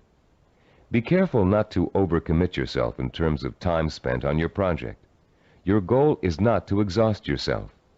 And beware of trying to go in too many directions at once. That can cause the kind of anxiety that will make you want to give up before you even get started. Concentrate on accomplishing one task at a time. That task will get done, and then you can start on the next, which will also get done, and so on. Keep in mind through all of this that your objective is not to punish yourself with work in every free hour you have during the week. Working towards a macro goal by accomplishing micro tasks should not be an unpleasant experience. By creating a healthy balance between work and recreation, you'll find yourself looking forward to those hours when you can devote yourself to pursuing the goal that will make life truly worthwhile for you. You'll reach a point where you wouldn't trade those hours for anything in the world. You've come a long way in this session. You've learned how to overcome the tendency to procrastinate, how to experience time quickening, and how to learn to value seasoning as inevitable in reaching any goal. We'd like to make one more suggestion to you before ending this session. Put up a sign at your desk, table, or other workspace. A sign in big, bold letters that you can see every time you look up. This sign should say, "Use time or lose time." Let it serve as a constant reminder that time marches on, whether you're working toward your goal or not. And every minute that you are devoting to your micro projects is bringing you just a little bit closer to achieving your life's ambition. In the next session, you'll find out how self-disciplined achievers master the skills and knowledge they need to make their vision a reality. And you'll learn to broaden your own new field of knowledge by overcoming your learning blocks and harnessing your built-in powers of intelligence and discipline. In this session, we're going to talk about how you can identify and learn the knowledge and skills you need to master in order to achieve your vision and purpose.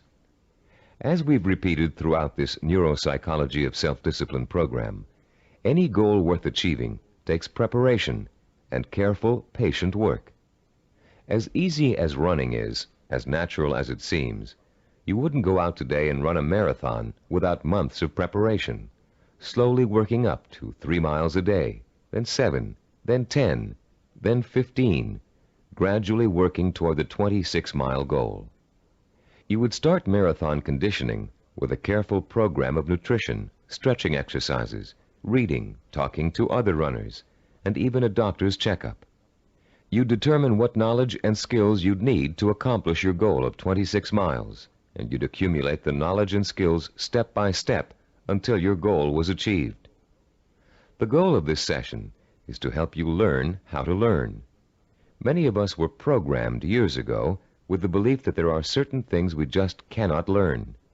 We were tracked in school into one path or another because of test results which told us we had no aptitude for a particular subject area, or by teachers or counselors who believed we were best suited for one discipline over another. In some cases, the stereotype was as blatant as girls take home economics, boys take shop. In other cases, the grounds for tracking could have been racial or economic, or some other person's perception of our intelligence. In a now famous psychological study, new teachers in an elementary school were told that certain students in their classes were gifted and certain others were slow. In truth, there was no measurable difference in the student performance up till that time. But by the end of the following semester, the students labeled gifted were doing work above grade level, while the slow students were performing below. The only thing which had changed was the teachers' attitudes toward the children. Much of our response to learning has been based on what we've been told about our ability to learn.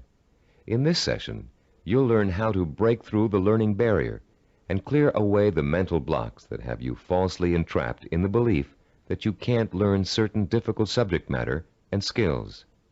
You'll learn how to learn all over again, this time recognizing that your potential is as unlimited as your imagination. You, like other self-disciplined achievers, will know how and when to acquire the essential knowledge and skills that will enable you to achieve your goals. In our research into human achievement, we found that the world's most persistent and successful people had developed a four-step approach to learning that ensured they would successfully acquire the knowledge they need to achieve their goals. The process is a simple one. Listen carefully as we go over its basic components. First, they're able to determine what new skills and knowledge they must learn in order to achieve their goals. Second, they call into play their belief in their ability to learn.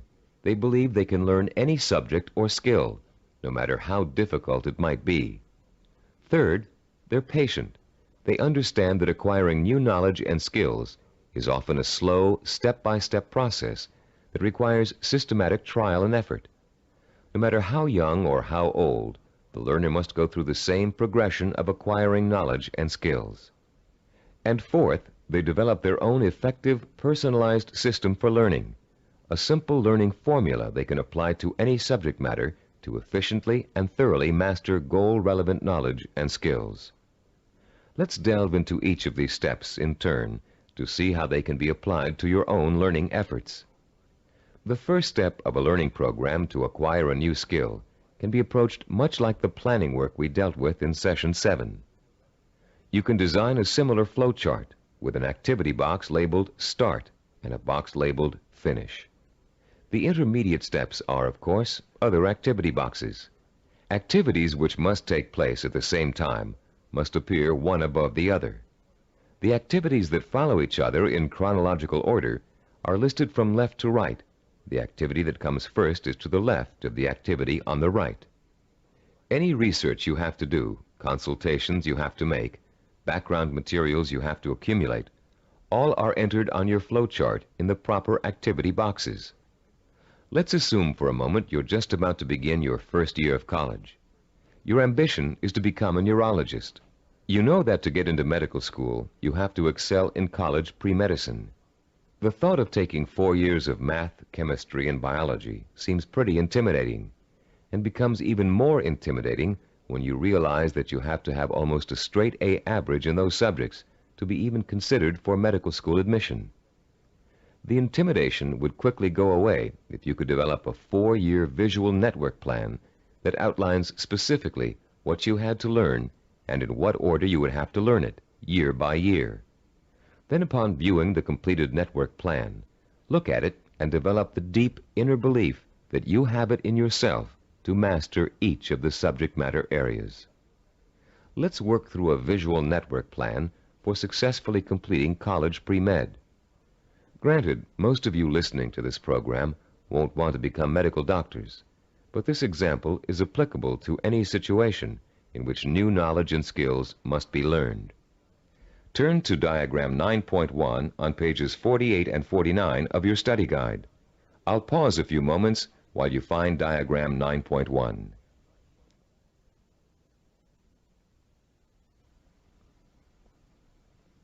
As you can see, there are 3 visual network plans. The first one outlines the chronological steps to becoming a neurologist. We call this a macro plan, with the objective of becoming a neurologist. Below that is the micro plan with the objective to graduate in pre-medicine in 4 years with a minimum 3.5 grade point average. The micro plan is broken down into 2 levels. The first level is visually represented in 2 steps. The Start, labeled number 1, and Graduate with a Bachelor of Science in Pre-Med, labeled number 3. This first level has actually been extracted directly from the macro plan. Now look at page 49 and the Level 2 diagram. As you can see, Level 2 is an expanded version of Level 1. Through the study of the college course catalog, and after talking at length with college advisors, you have identified the pre-med requirements and have broken them down into a prerequisite chronological order. This visual network plan then serves as the step-by-step map for completing your pre-med program. the first step in your macro objective of becoming a neurologist. As you look at the visual network plan for completing pre-med, what type of emotions do you experience? Do you feel intimidated at the prospect of excelling in the hard sciences? Do you doubt your ability to learn such difficult subjects, and to learn them so well that you finish each course at the top of your class? If you feel intimidated and experience doubt, then you probably won't make it. If you look at the plan and feel deep down inside that with enough effort, study, and application, you can master each of the courses, then you'll probably succeed. The difference, you see, is really not in ability or intelligence. Rather, it is an attitude, your belief in yourself. The belief in yourself as someone who is capable of learning is 90% of the learning hurdle. The other 10% is single-minded application mixed with ability. The belief in yourself as someone who has the ability to learn is the second step involved in the self-disciplined achiever's pursuit of goal-related knowledge and skills. Much of your own belief in yourself as someone who is capable of learning complex material may have been educated right out of you in school for a variety of reasons, some of which we explored at the beginning of this session. One major reason for this belief is a vicious cycle people get caught up in early in their learning experience. Take math, for example. Many people have learning blocks when it comes to math. They feel that they just don't have the aptitude to learn complex mathematical concepts.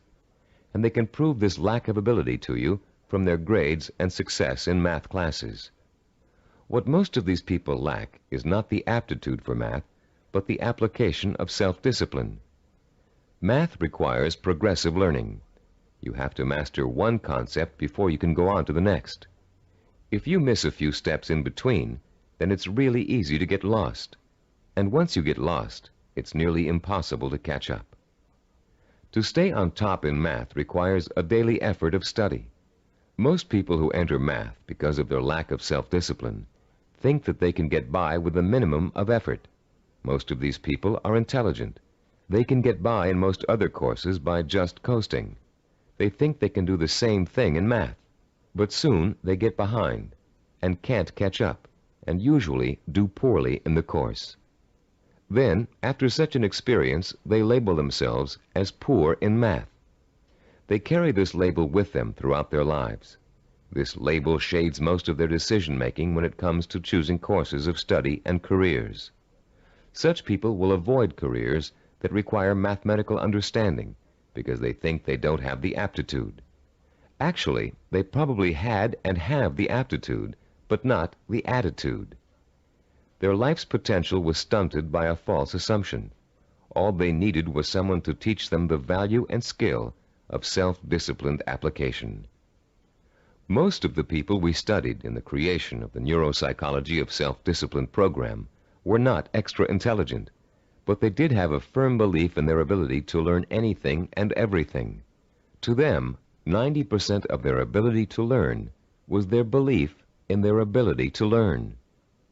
If you examine your own positive role models, you'll probably discover that few of them test out at genius level on intelligence tests.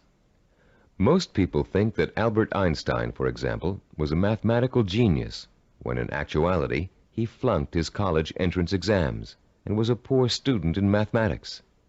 As a youngster, he envisioned himself one evening riding through space on a beam of light. In his imagination, he sensorially experienced the theory of relativity. He knew what it was, but he was not able to explain it to others in a language they could understand. The only language was mathematics. Driven by his vision, he forced himself to learn mathematics. For Einstein, it was a day-by-day struggle, but he finally developed enough mathematical knowledge to simply express his experience mathematically. Einstein's theory of relativity and its mathematical expression ushered in the age of nuclear energy. Another scientist, whom most people attribute genius, was the inventor of the laser, Dr. Theodore Myman. While at Stanford University, he flunked his PhD oral exams and had to take them over again. Learning didn't come easy for him. It was a daily, step-by-step struggle. Baseball hitting great and cybervision role model for its baseball neuromuscular training video cassette, Rod Carew, didn't make his high school baseball team because his coach thought he wasn't a good enough hitter. Since then, through thousands of hours of practice, Carew has won 7 American League batting titles and is one of 13 players ever to get more than 3,000 career hits. The list goes on. Famous author, philosopher, and scholar Leon Uris flunked high school English 3 times. Malcolm Forbes, publisher of Forbes magazine, one of the most successful business publications in the world, did not make the staff of his college newspaper. The editor said he lacked the basic skills of reporting and editorial writing. Stephen DeVore, who founded Cybervision, speaks the Finnish language, considered by language experts to be the most difficult language for Western tongues to learn. Though he mastered this difficult language, he lays no claim to a superior intellect either. When I was 19, he told an interviewer, I was selected to go to Finland for 2 years of volunteer work. I had no foreign language ability at that time. In fact, I had nearly flunked out of high school French and Latin. So I thought of myself as having absolutely no ability to learn languages. With this negative attitude, DeVore entered an intensive language program for 2 months before he left for Finland. It was something like 16 hours a day with a group of 10 others. I finished last in the group, he recalls. DeVore went to Finland, where he spent 5 miserable months unable to communicate. I couldn't do anything. I was incredibly frustrated. I'd lose patience when people were talking. Then one day I went to the park, and in the park there was a man giving instructions to his dog in Finnish. The dog obviously understood him and was obeying all of his commands. I thought, this is ridiculous. I'm smarter than a dog.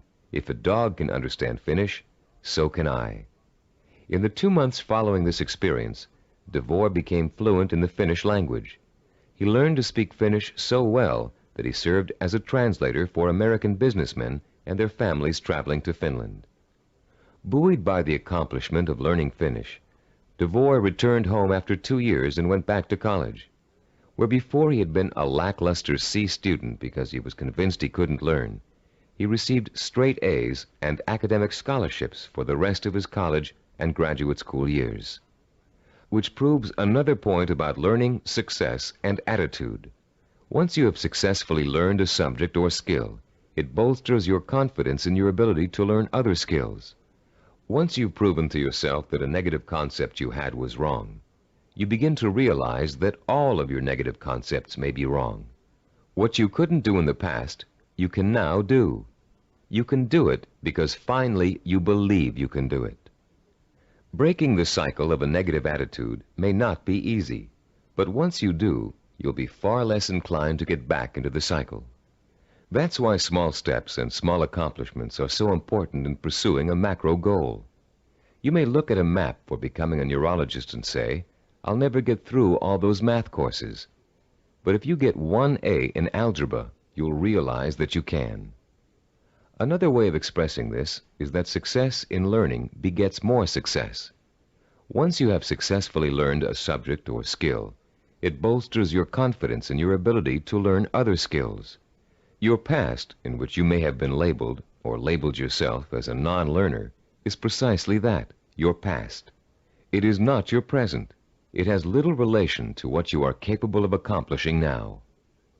What has happened to many of us is that we have been conditioned into a negative feedback loop where learning is concerned. The step-by-step accumulation of new skills is the way to break this loop and replace it with a much more positive cycle. Which brings us to the 3rd step in the learning process, the attitude and value that learning takes time and patience. Most of us, at the time we are exposed to our greatest concentration of education, haven't developed the necessary self-discipline skills to be able to take advantage of it. And why should we? We were only children. Excellence, as we've been learning in this Neuropsychology of Self-Discipline program, is based on seasoned learning. Skills like medicine, mathematics, chemistry, dance, law, music, pottery, writing, languages, architecture, masonry, carpentry, the list is endless. All require seasoning, the accumulation of knowledge over time. the perseverance to stick with a task over a long period of time, sometimes decades, the ability to find pleasure in the accomplishment of steps toward a goal, rather than seeking the instantly gratifying quick fix.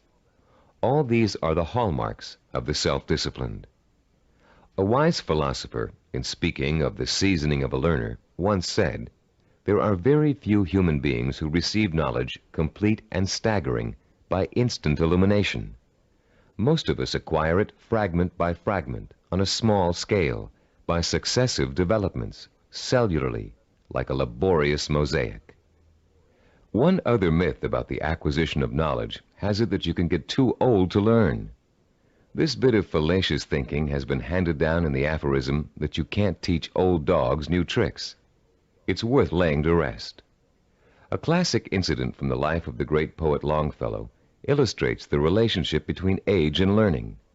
Told by Howard R. Driggs, the story goes, it happened that while the poet, at over 80 years of age, was still teaching at Harvard, one of his appreciative students asked him, "How do you keep so perennially young, Professor Longfellow?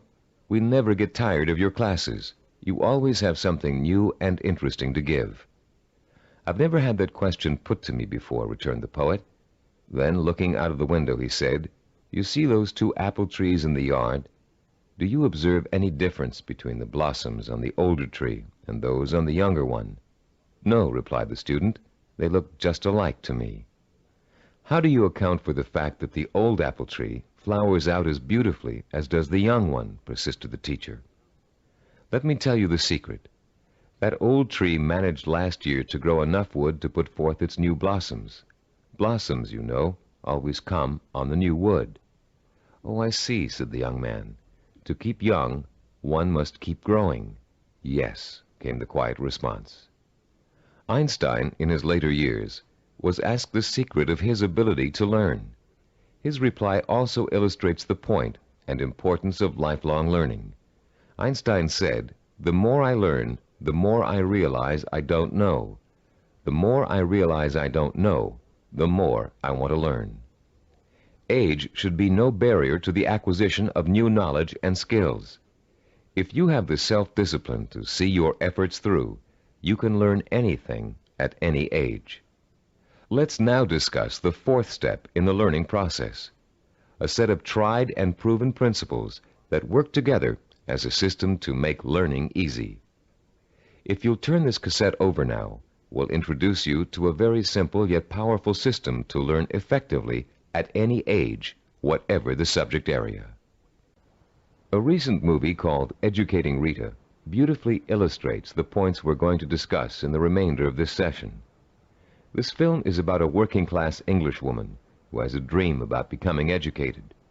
The film tells the story of her personal odyssey as she pursues her vision, her dream, in the face of incredible obstacles.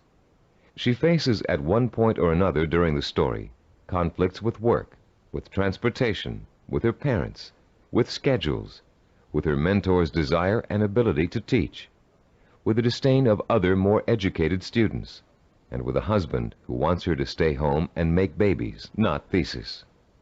Through it all, she perseveres, driven by the dream of herself as an educated woman, a woman who can discuss important issues, who can commune with the great thinkers and writers who make up such a rich part of her English heritage. She burns with the fire of her vision, a vision rich in dignity and strength. It's a vision she can hear, smell, taste, touch, and see. The actress, Julie Waters, expresses her character's struggle to change, to improve, to better herself, with such credibility that you can see the woman, Rita, change before your very eyes. There was nothing abstract about Rita's quest for education. Each book she read, each class she took, each time she met with her advisor or participated in a class discussion, was a visible step toward the completion of her goal.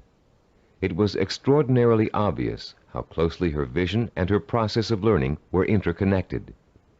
Sometimes that connection is less obvious.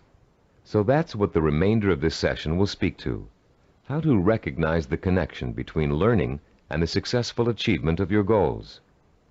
Learning is not simply the rote memorization of useless facts, or even useful facts. Of course, we're all aware that in 1492, Columbus sailed the ocean blue.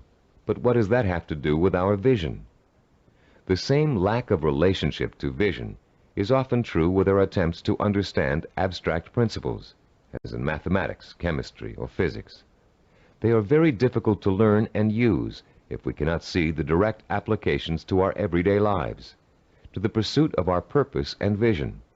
We ask ourselves, how is this going to help me in achieving my vision?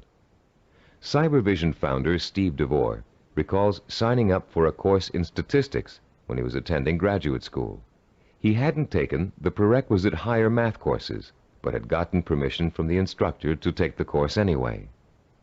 DeVore's instructor, however, issued a dire warning at the beginning. Without those prerequisite courses, DeVore stood a good chance of failing. But forewarned is forearmed, and DeVore found a way to overcome his lack of preparation. The first week of class, he found himself swamped with mathematical concepts that were abstract and confusing. The only way I could make sense out of what was going on, he says, was to take each abstract principle and make it concrete. Instead of talking about X's, Y's, and Z's, I made them into apples and oranges, and I ended up with the second highest grade in the class. I find this concreteness also ties into vision, DeVore continues. Whenever you have to learn something that seems beyond your grasp, remember your vision and why you have to learn it. Then it will seem real and vital, and you'll have an easier time dealing with it. Whatever you have to learn, no matter how abstract or detailed the information, if it's necessary for your vision, then you can embody that information with your vision. Then it becomes something real and vital. You can put a handle on it. You have a reference for it. You've been learning the importance of vision all throughout this program. The sensory-rich, detailed kind of vision you created in Session 6 and are continuing to create on a daily basis. Making those visions concrete, you'll recall, sometimes even involved putting clippings or photographs of a desired goal upon the wall. This kind of work to strengthen vision is also at the heart of learning. As I promised earlier, I'm about to introduce you to a powerfully effective, easy-to-learn method of learning that will carry you through the rest of your life. This four-part learning system is the application of certain principles that reveal themselves in the course of our research with self-disciplined achievers. Learning and applying these principles will enable you to approach any subject matter with confidence and thoroughly learn the material no matter how difficult it might be. We call this system mega-learning. We use the word mega to connote power. The power to achieve you acquire through the acquisition and application of knowledge. Let me quickly preview each of the 4 steps and then look at the process in greater detail. First, recognize the need to learn a principle. Second, relate the principle to your personal vision or goal. Third, internalize the principle by relating it to your own experience. And fourth, apply the principle in action. Let's examine each of these 4 steps in turn. First, recognize your need to learn new information and skills. You cannot reach your goal without getting an education first. This doesn't necessarily mean attending school. It means identifying the key skills and competencies that you must master if you are successfully going to reach your goal. Ask yourself, will I achieve my goal without this knowledge or skill? If your answer is no, then you have a strong motivation for learning. Your learning is now crucial, for without it, your road to achievement is blocked. Learning is a lot easier if you have a specific reason to learn. Once you recognize that you have a need to learn, you've taken the first step toward achieving your goal. Step 2 is simply asking yourself, how can I use this? How will it help me fulfill my vision? Imagine yourself achieving your goal and using the new knowledge and skills you are about to learn. See how each skill and bit of knowledge applies directly to your future success, no matter how unrelated or trivial it might seem to be in the beginning. This process is akin to putting a jigsaw puzzle together. You have a picture of what you want to achieve on the jigsaw box. Inside the box are hundreds of related but unrelated pieces of the puzzle. You put 2 pieces together. You pick up a third piece. You toy with it, mentally turning it over, looking at its edges, its contours, its unique characteristics, looking at the ways it might fit into the whole picture. Then comes the aha moment. You see exactly where the new piece of puzzle fits, how the contours of the piece are shaped to fit the pieces already in place. And as you place the piece in the puzzle, you get an idea of what the larger picture will look like. Perhaps you refer back to the picture on the jigsaw box, which is analogous to the mental picture you have of the goal for which you're striving. The very act of studying the information and putting it in its proper place helps you bring the picture on the box to life. The third step in our learning process is internalizing the principle by relating it to your own experience. If you're learning about electrical waveforms and frequency, for example, think about the times you've thrown a pebble into a pond and seen ripples form on the water. The bigger the pebble and the harder you threw it, the bigger and faster the waves would be. In Newtonian physics, you can easily understand the law that states, for every action there is an equal and opposite reaction, by remembering how you stand up from a sitting position. Do you just shoot straight up, or do you have to first push your weight down on the chair to stand up? In order to stand up, you have to first push down. That's Newton's law in action. Every time you find an example from your own experience to illustrate a bit of knowledge you're trying to learn, you'll reinforce your understanding of that knowledge. And you'll remember it because it's anchored to something very personal. Every time you think of Newton's law, you'll picture yourself pushing off a chair to stand up. It works for just about any abstract theory you can think of. The fourth critical step in learning is the actual application of the principle you're trying to grasp. Throw pebbles in a pond and watch the action when you're learning waveform theory. Sit down and stand up over and over again until Newton's law is firmly planted in your mind. If you're studying a new language, use the new vocabulary you learn every single day. As you walk down the street or through your living room, try naming every object you see in your new language. Using these 4 steps to learning will make the experience easier, less frightening, and more fun. You'll make mistakes just as everybody does, but persistent application of the mega learning system will pay off in greater understanding, greater memory retention, and a better education overall in whatever it is you're trying to learn. The 4 steps to enhance learning we've outlined here are similar to and related to the 4 stages which make up the process of creativity. Our definition of creativity is taking the knowledge and skills you learn and applying it to the realization of your purpose, vision, and goals. To be creative, you have to be armed with knowledge and skills tempered by experience. The first stage in the creative process is preparation. Creative problem solvers consciously collect all the information they can, gathering tools which will help them solve a problem or get a job done. During this stage, if there's a problem to be solved, the person might be perplexed, but at the same time excited about the possibility of coming up with a solution. Stage 2 is called incubation. Once the research has been done and the necessary information has been collected, the creative person often releases the problem and turns to something else, including rest, relaxation, or physical activity related to the problem. During this stage, the knowledge begins to reform itself below the level of consciousness, shifting and realigning until it becomes a whole. During this stage, tantalizing flashes of insights and glimpses of parts of the final solution may emerge. Stage 3 is called illumination. This is the moment of discovery. It is the point in time where all you have learned and experienced has been distilled in your mind. The solution or inspiration springs forth almost miraculously. Miraculously, if you don't recognize how much preparation and groundwork you've already laid in stage 1.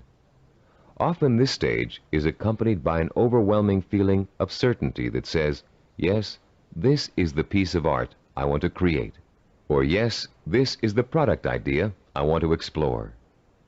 Stage 4 is called verification or revision. This stage takes place again on a conscious level. The details of an experimental process, if you are a scientist, must be worked out. If you're an artist, you must decide whether this picture will be painted in watercolor or oil. This stage involves visible work and rational thinking. It involves drawing from your base of knowledge and fundamental skills to make your work conform to the vision of your creative insight. As you can tell, the knowledge and skills you acquire are the tools for the creative process. The parallels to the simple approach to learning we've outlined here and the process of creativity should also help put to rest the misconception that self-disciplined people are not creative. That discipline involves being married to lists and systems to the exclusion of freedom and creativity. On the contrary, creativity is the byproduct of a disciplined, well-informed mind, a mind that is using its storehouse of knowledge to solve problems and achieve goals. The more you learn, the more creative you can become. If your heart is set on becoming a professional musician, you can hardly be expected to know how to compose a symphony until you've become an expert in reading music and have studied music history. If you want to become a heart surgeon, you can't expect to pioneer new techniques in heart surgery until you've thoroughly mastered all the existing techniques. If you want to start a business, you must first study how other businesses are run, and then make your own decisions about how your company will work. If the realization of your vision requires the mastery of new knowledge and skills, I hope that learning will now be a stepping stone rather than a barrier to the creative realization of your goals. In our next and last session, you'll learn how to develop the twin pillars of the self-disciplined character, persistence and perseverance. And you'll be well equipped to begin your long and fruitful journey towards the goal you've chosen as your most important ambition. I'd like to begin this final session with two true stories that illustrate the value of persistence and perseverance in any of life's endeavors. The first story is about a mountain climber named Don Bennett. After successfully scaling 14,000-foot Mount Rainier, one of the highest mountains and most difficult climbs in the United States, Don Bennett was interviewed about the experience by a local reporter. "How did you do it?" the reporter wanted to know. "How did you keep going for 14,000 feet and not giving up?" Bennett thought for a moment before answering. Then he spoke slowly, trying to get the reporter to understand the mental process that led him to the peak of that mountain. "Starting months before the climb," Bennett said, "I created a vision of myself at the top of the mountain. That vision was so real that I could actually feel the cold wind blowing in my face, and I could see the spectacular mountains and valleys all around me. I saw and felt this vision 100 times a day. It inspired me. It motivated me. It kindled my determination to see the climb through to the end. During the climb itself," he continued, "I drew upon my vision for inspiration. When the going got tough, I saw myself at the top of that mountain just as clear as could be. And then finally, I reached my goal and my vision became a reality." The reporter was impatient with Bennett's explanation. Yeah, he said, "I've heard all that vision stuff before. But that doesn't explain how you did it. You're an amputee. How did a one-legged man climb a 14,000-foot mountain?" Don Bennett looked the reporter straight in the eye and said quietly, "One hop at a time. My vision became a reality, one hop at a time." Our second true story takes place during the last few weeks of World War II. Don McCall was a seaman on the Navy ship Indianapolis, which at the time was cruising the Philippine Sea. Suddenly, the ship was struck by Japanese torpedoes, and immediately it began to sink. McCall was asleep below decks when the first torpedo hit. He instinctively grabbed his life jacket and made his way up to the deck as the ship began to roll over. As he launched himself into the churning sea, the ship sank, taking 300 men with her. Another 900 or so had been pitched into the water. "I made up my mind that I was in big trouble," McCall told an interviewer, "and I also made up my mind that I would do whatever I had to do, no matter how painful, to survive." The first thing McCall did was to move away from the other survivors and float alone. He knew about the dangers of mass panic, especially if there was a shark attack, and he knew he'd stand a better chance if he stayed away from the other men. McCall also protected himself from exposure in the blistering sun by keeping a life jacket over his head. He kept a hose on his person so he could retreat underwater in case of a Japanese attack.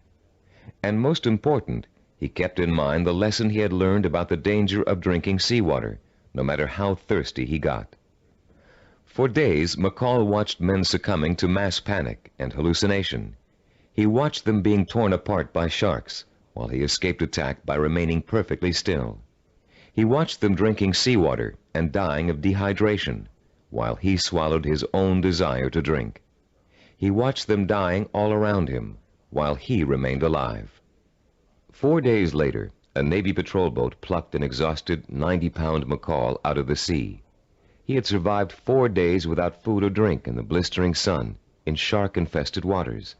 An incredible feat, and he had proved the power of self-discipline even in holding death at bay.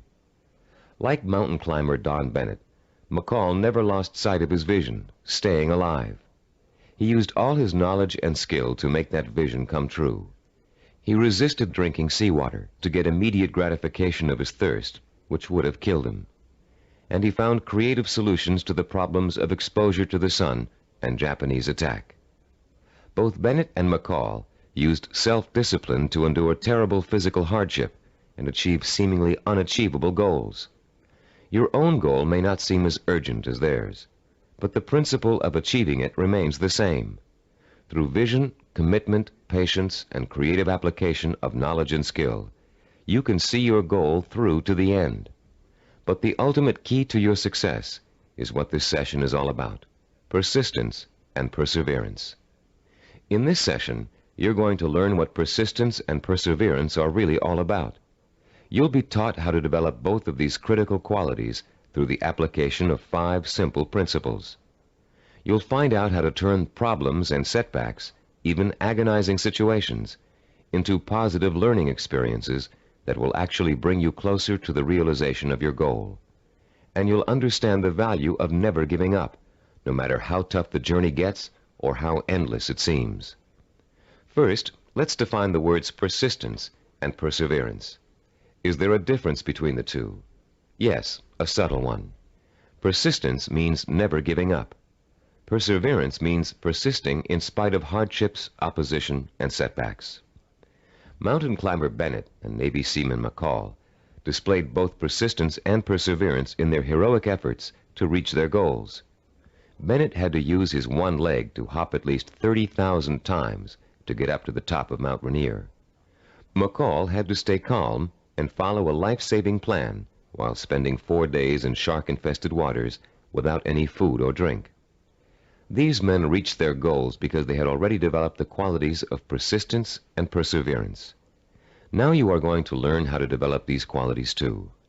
There are 5 crucial steps involved in learning how to develop into the kind of self-disciplined achiever who never quits and never loses sight of his or her goal. Listen carefully while I outline each one. The first step is to rekindle and refuel your vision and purpose every single day. Remind yourself daily of the rewards and benefits that await you when you successfully realize your goal. The emotion you draw from these constant reminders of why you're working so hard and giving up so many things will sustain your powers of persistence and perseverance. The second step is to firmly anchor the following attitude deep within your heart and mind. I can achieve anything I set my mind to. Nothing is impossible for me to achieve if I want it badly enough and am willing to pay the price for it. No matter how much hard work it takes, no matter how long it takes, no matter how difficult it is, I can and will achieve my goal. I will never forget that a journey of 1,000 miles begins with a single step. Step 3.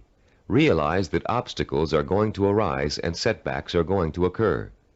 Keep in mind that these difficulties are really opportunities to learn. Every obstacle that you overcome, every setback you bounce back from, strengthens your character and makes you smarter and stronger.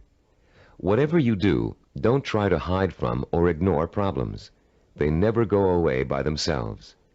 Meeting challenges squarely and solving problems creatively is at the heart of self-discipline and at the heart of achievement. As Benjamin Franklin said, Those things that hurt instruct. When your progress seems blocked, it means that it's time to increase your knowledge and look for creative solutions. This is the fourth step in developing persistence and perseverance. You may be doing the wrong things for the right reasons, and now is the time to find out. Start experimenting with taking different paths to your destination. But whatever you do, don't quit. Most people quit when things don't work out as they planned, or when they realize how much hard work they're going to have to do. Remember, a failure is someone who has not learned from his mistakes. Step 5. Turn your work into fun. Make what you have to do into something you want to do. Working towards a lifelong goal shouldn't feel like a sacrifice, because that goal is what you want more than anything in the world. If you follow these 5 steps faithfully, your long road to success will turn into an exciting journey of knowledge, discovery, challenge, and reward. And for as long as you feel you're making progress, even hard work and minor interferences won't shake you from your purpose. The real problem arises when a major setback occurs, especially if it's unforeseen. A seemingly insurmountable obstacle is often enough to make even the most determined achiever decide that the fight simply isn't worth it. Setbacks make people give up just at the point when they should not. How can you deal successfully with setbacks? How can you learn not to feel like a failure when it suddenly seems that all of your hard work may have been for nothing? There are 5 ways you can turn every setback you encounter into a learning experience, one that will leave you stronger and wiser and more determined than ever to keep working toward your goal. Listen carefully while I outline each one in turn. First, never try to ignore a problem or handicap. Deal with your problems directly. Don't avoid them or try to hide from them. If you want to start a business but can't find people to back you up financially, that doesn't give you the right to plunge into your project with no capital and a lot of ideas for spending money.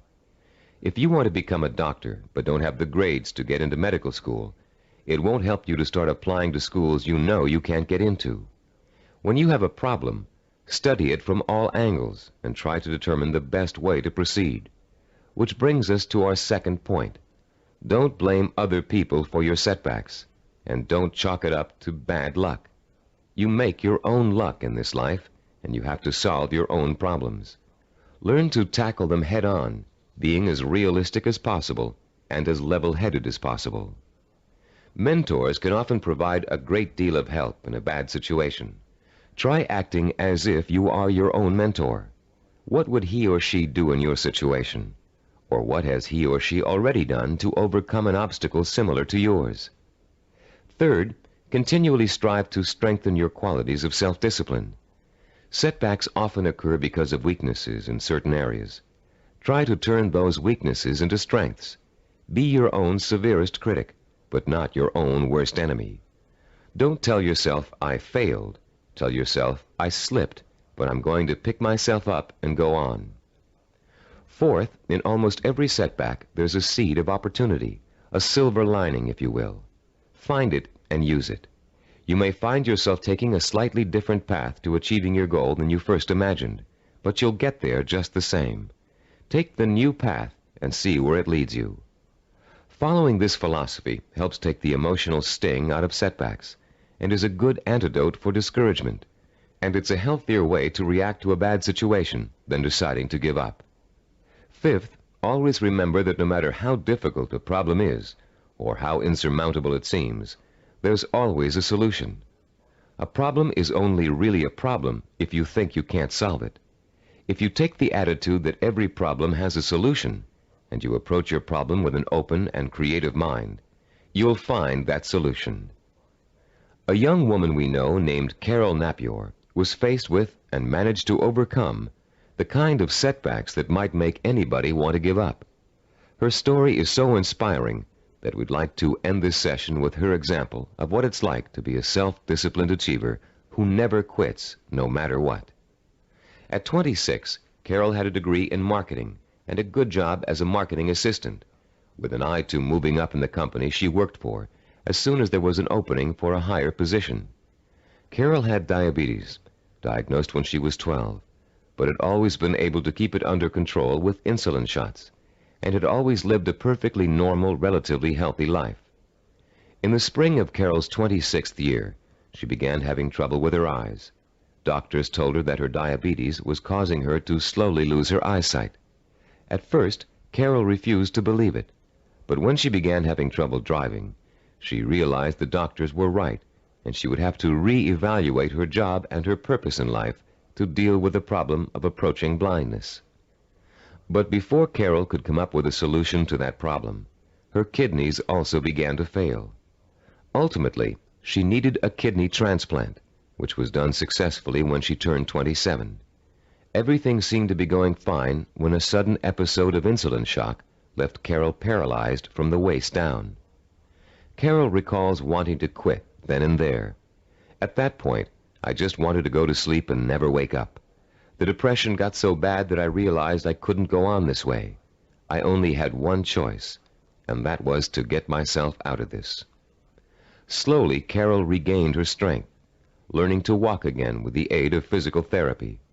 She rewarded herself for her progress by making a trip across the country alone to visit her parents for Thanksgiving, a trip friends tried to dissuade her from taking, but which proved to Carol that she could still make it on her own. Today, Carol is attending college, studying for a master's degree in rehabilitative education. She has decided to spend the rest of her life helping people face and overcome problems like hers. She is completely blind and still walks with a cane, but that has not stopped her from pursuing a goal many healthy people would find difficult to achieve. The key to reaching any goal is to develop the strength of character that makes you refuse to give up, no matter how bad things look.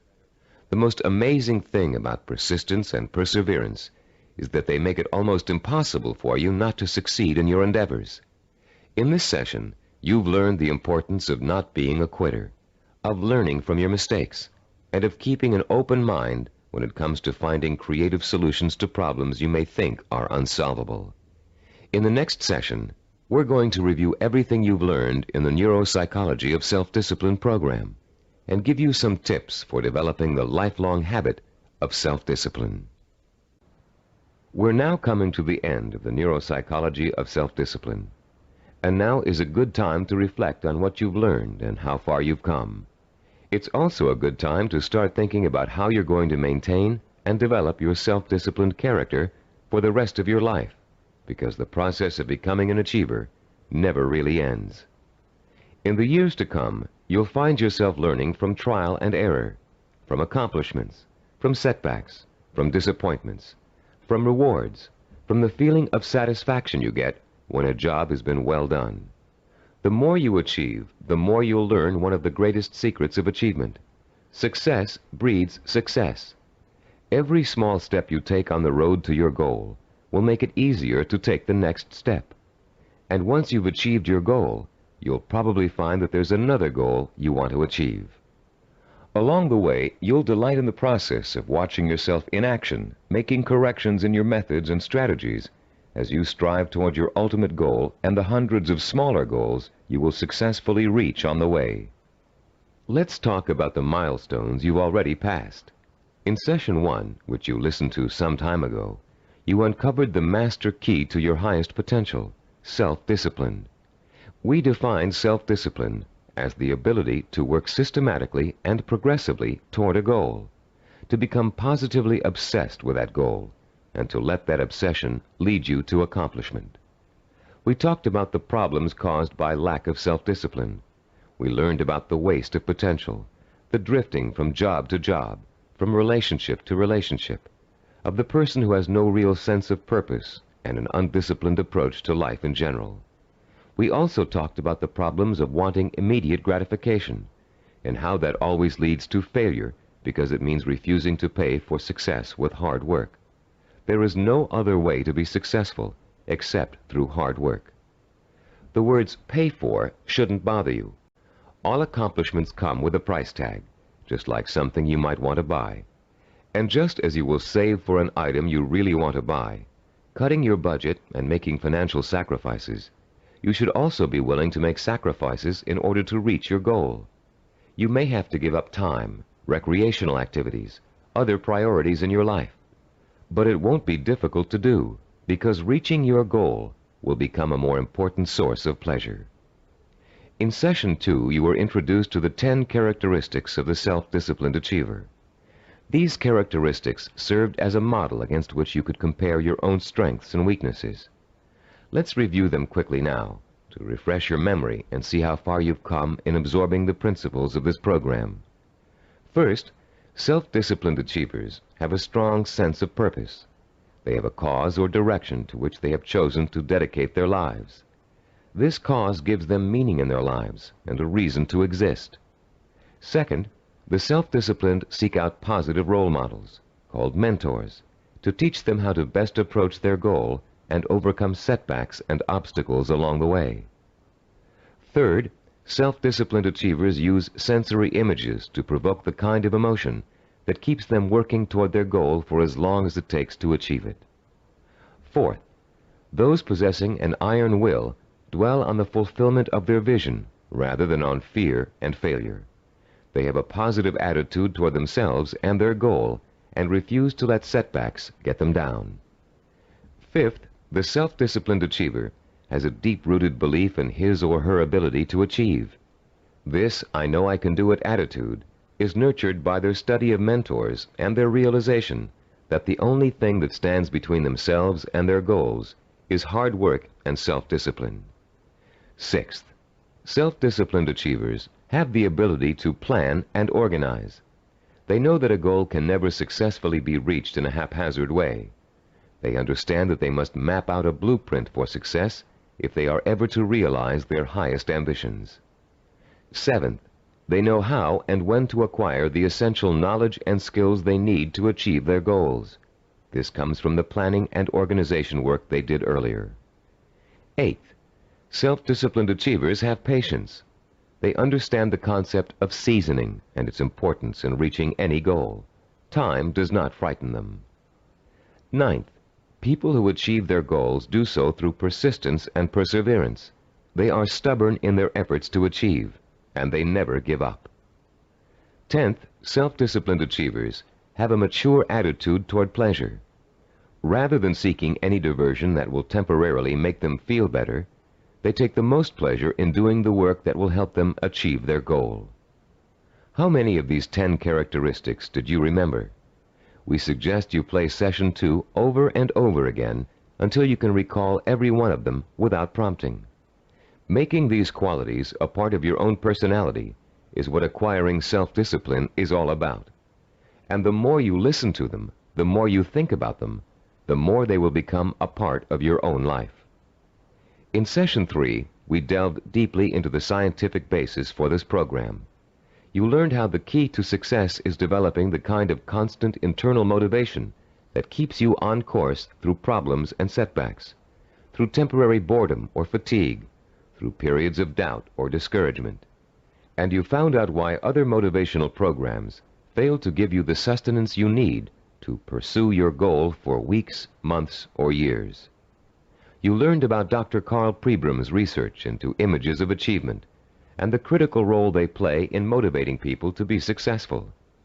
Dr. Pribram's discovery of the power of sensory-rich images to provoke the drive of motivation made the creation of this unique program possible. In Session 4, we discussed the power of purpose. Here you learn to focus your energy like a laser beam on what you want to accomplish. You learned how your macro or major purpose really could be broken down into a series of micro or minor achievements. You heard examples of how well-known achievers tackled major goals by turning them into step-by-step plans for success that they could deal with one at a time. In the same session, you participated in a fascinating exercise that lets you pinpoint, perhaps for the first time, what your most important goal in life really is. You then used that goal to create a statement of purpose that would stand as a beacon in your quest for achievement. In Session 5, we talked about mentors and role models. You learned about the process of modeling, the basis for human learning. We talked about how models are both a blueprint and an inspiration for our own activity and our own growth. You learned how models help shorten the trial and error process we must all go through before chalking up an accomplishment. You also learned how to choose a role model and how to turn that model into an inspirational but not awe-inspiring figure. You learned the value of realizing that your role model has faults and weaknesses just as you do, but has succeeded in spite of them. In Session 6, you learned how to translate your purpose into sensory images that would fuel your inner fire of determination and ambition. And you learned how to daily reinforce your mental images of achievement, to make them a permanent part of your body and mind. In Session 7, you were introduced to visual network planning. This planning system applies to any endeavor, from making a movie to making a run for the presidency. The system works by breaking down what you want to accomplish into logical building blocks. It helps you keep track of your achievements over a long period of time, and is a reward in itself for work well done. In the same session, you learned to become a storyteller. The story was that of your own success. You used your rich powers of imagination and your best verbal skills to detail the steps you took to accomplish your most important goals. In Session 8, you learned about the self-disciplined achiever's attitude toward time. You learned how achievers value patience, how they oppose the kind of quick-fix mentality that leads to general dissatisfaction with life, and how they use single-minded hard work to experience time quickening, a sensation that time is passing much more rapidly than it really is. You also learned about the problem of procrastination, its psychological causes, and the ways in which you can overcome it. You learned why it is considered the single most important cause of failure, and why it's so important for you to develop a do-it-now attitude before you try to do anything else. In Session 9, you learned how to plan to acquire the knowledge and skills you need in order to achieve your goals. You were introduced to the concept of mega-learning, a powerful 4-step system that enables you to master any subject, no matter how difficult or complex. You also learned how knowledge is the building block of creativity. You were introduced to a 4-step process that lets you creatively channel your knowledge toward the kind of action that will help you achieve your goals. And you learned that your belief in your ability to learn is 90% of the learning process. Finally, in Session 10, you learned how to develop the powers of persistence and perseverance, the critical characteristics that will see you through to the successful completion of your vision and purpose, no matter how long it takes or how difficult it is. You heard several inspiring stories about people who persevered and achieved their goals through extreme hardship and even physical danger. And now, as we come to the conclusion of this program, I'd like to point out that acquiring self-discipline is a never-ending process. There won't come a day when you wake up in the morning and say, "Yes, I'm finally self-disciplined now. There's nothing more I need to do to develop strength of character and determination of will." Self-discipline requires a lifetime of commitment. This doesn't mean you won't develop the habits of self-discipline in a relatively short period of time. It simply means that you must always be vigilant about how you are approaching your goals and what your purpose in life really is. It's all too easy to get sidetracked in something that feels comfortable, but is not what you really set out to achieve.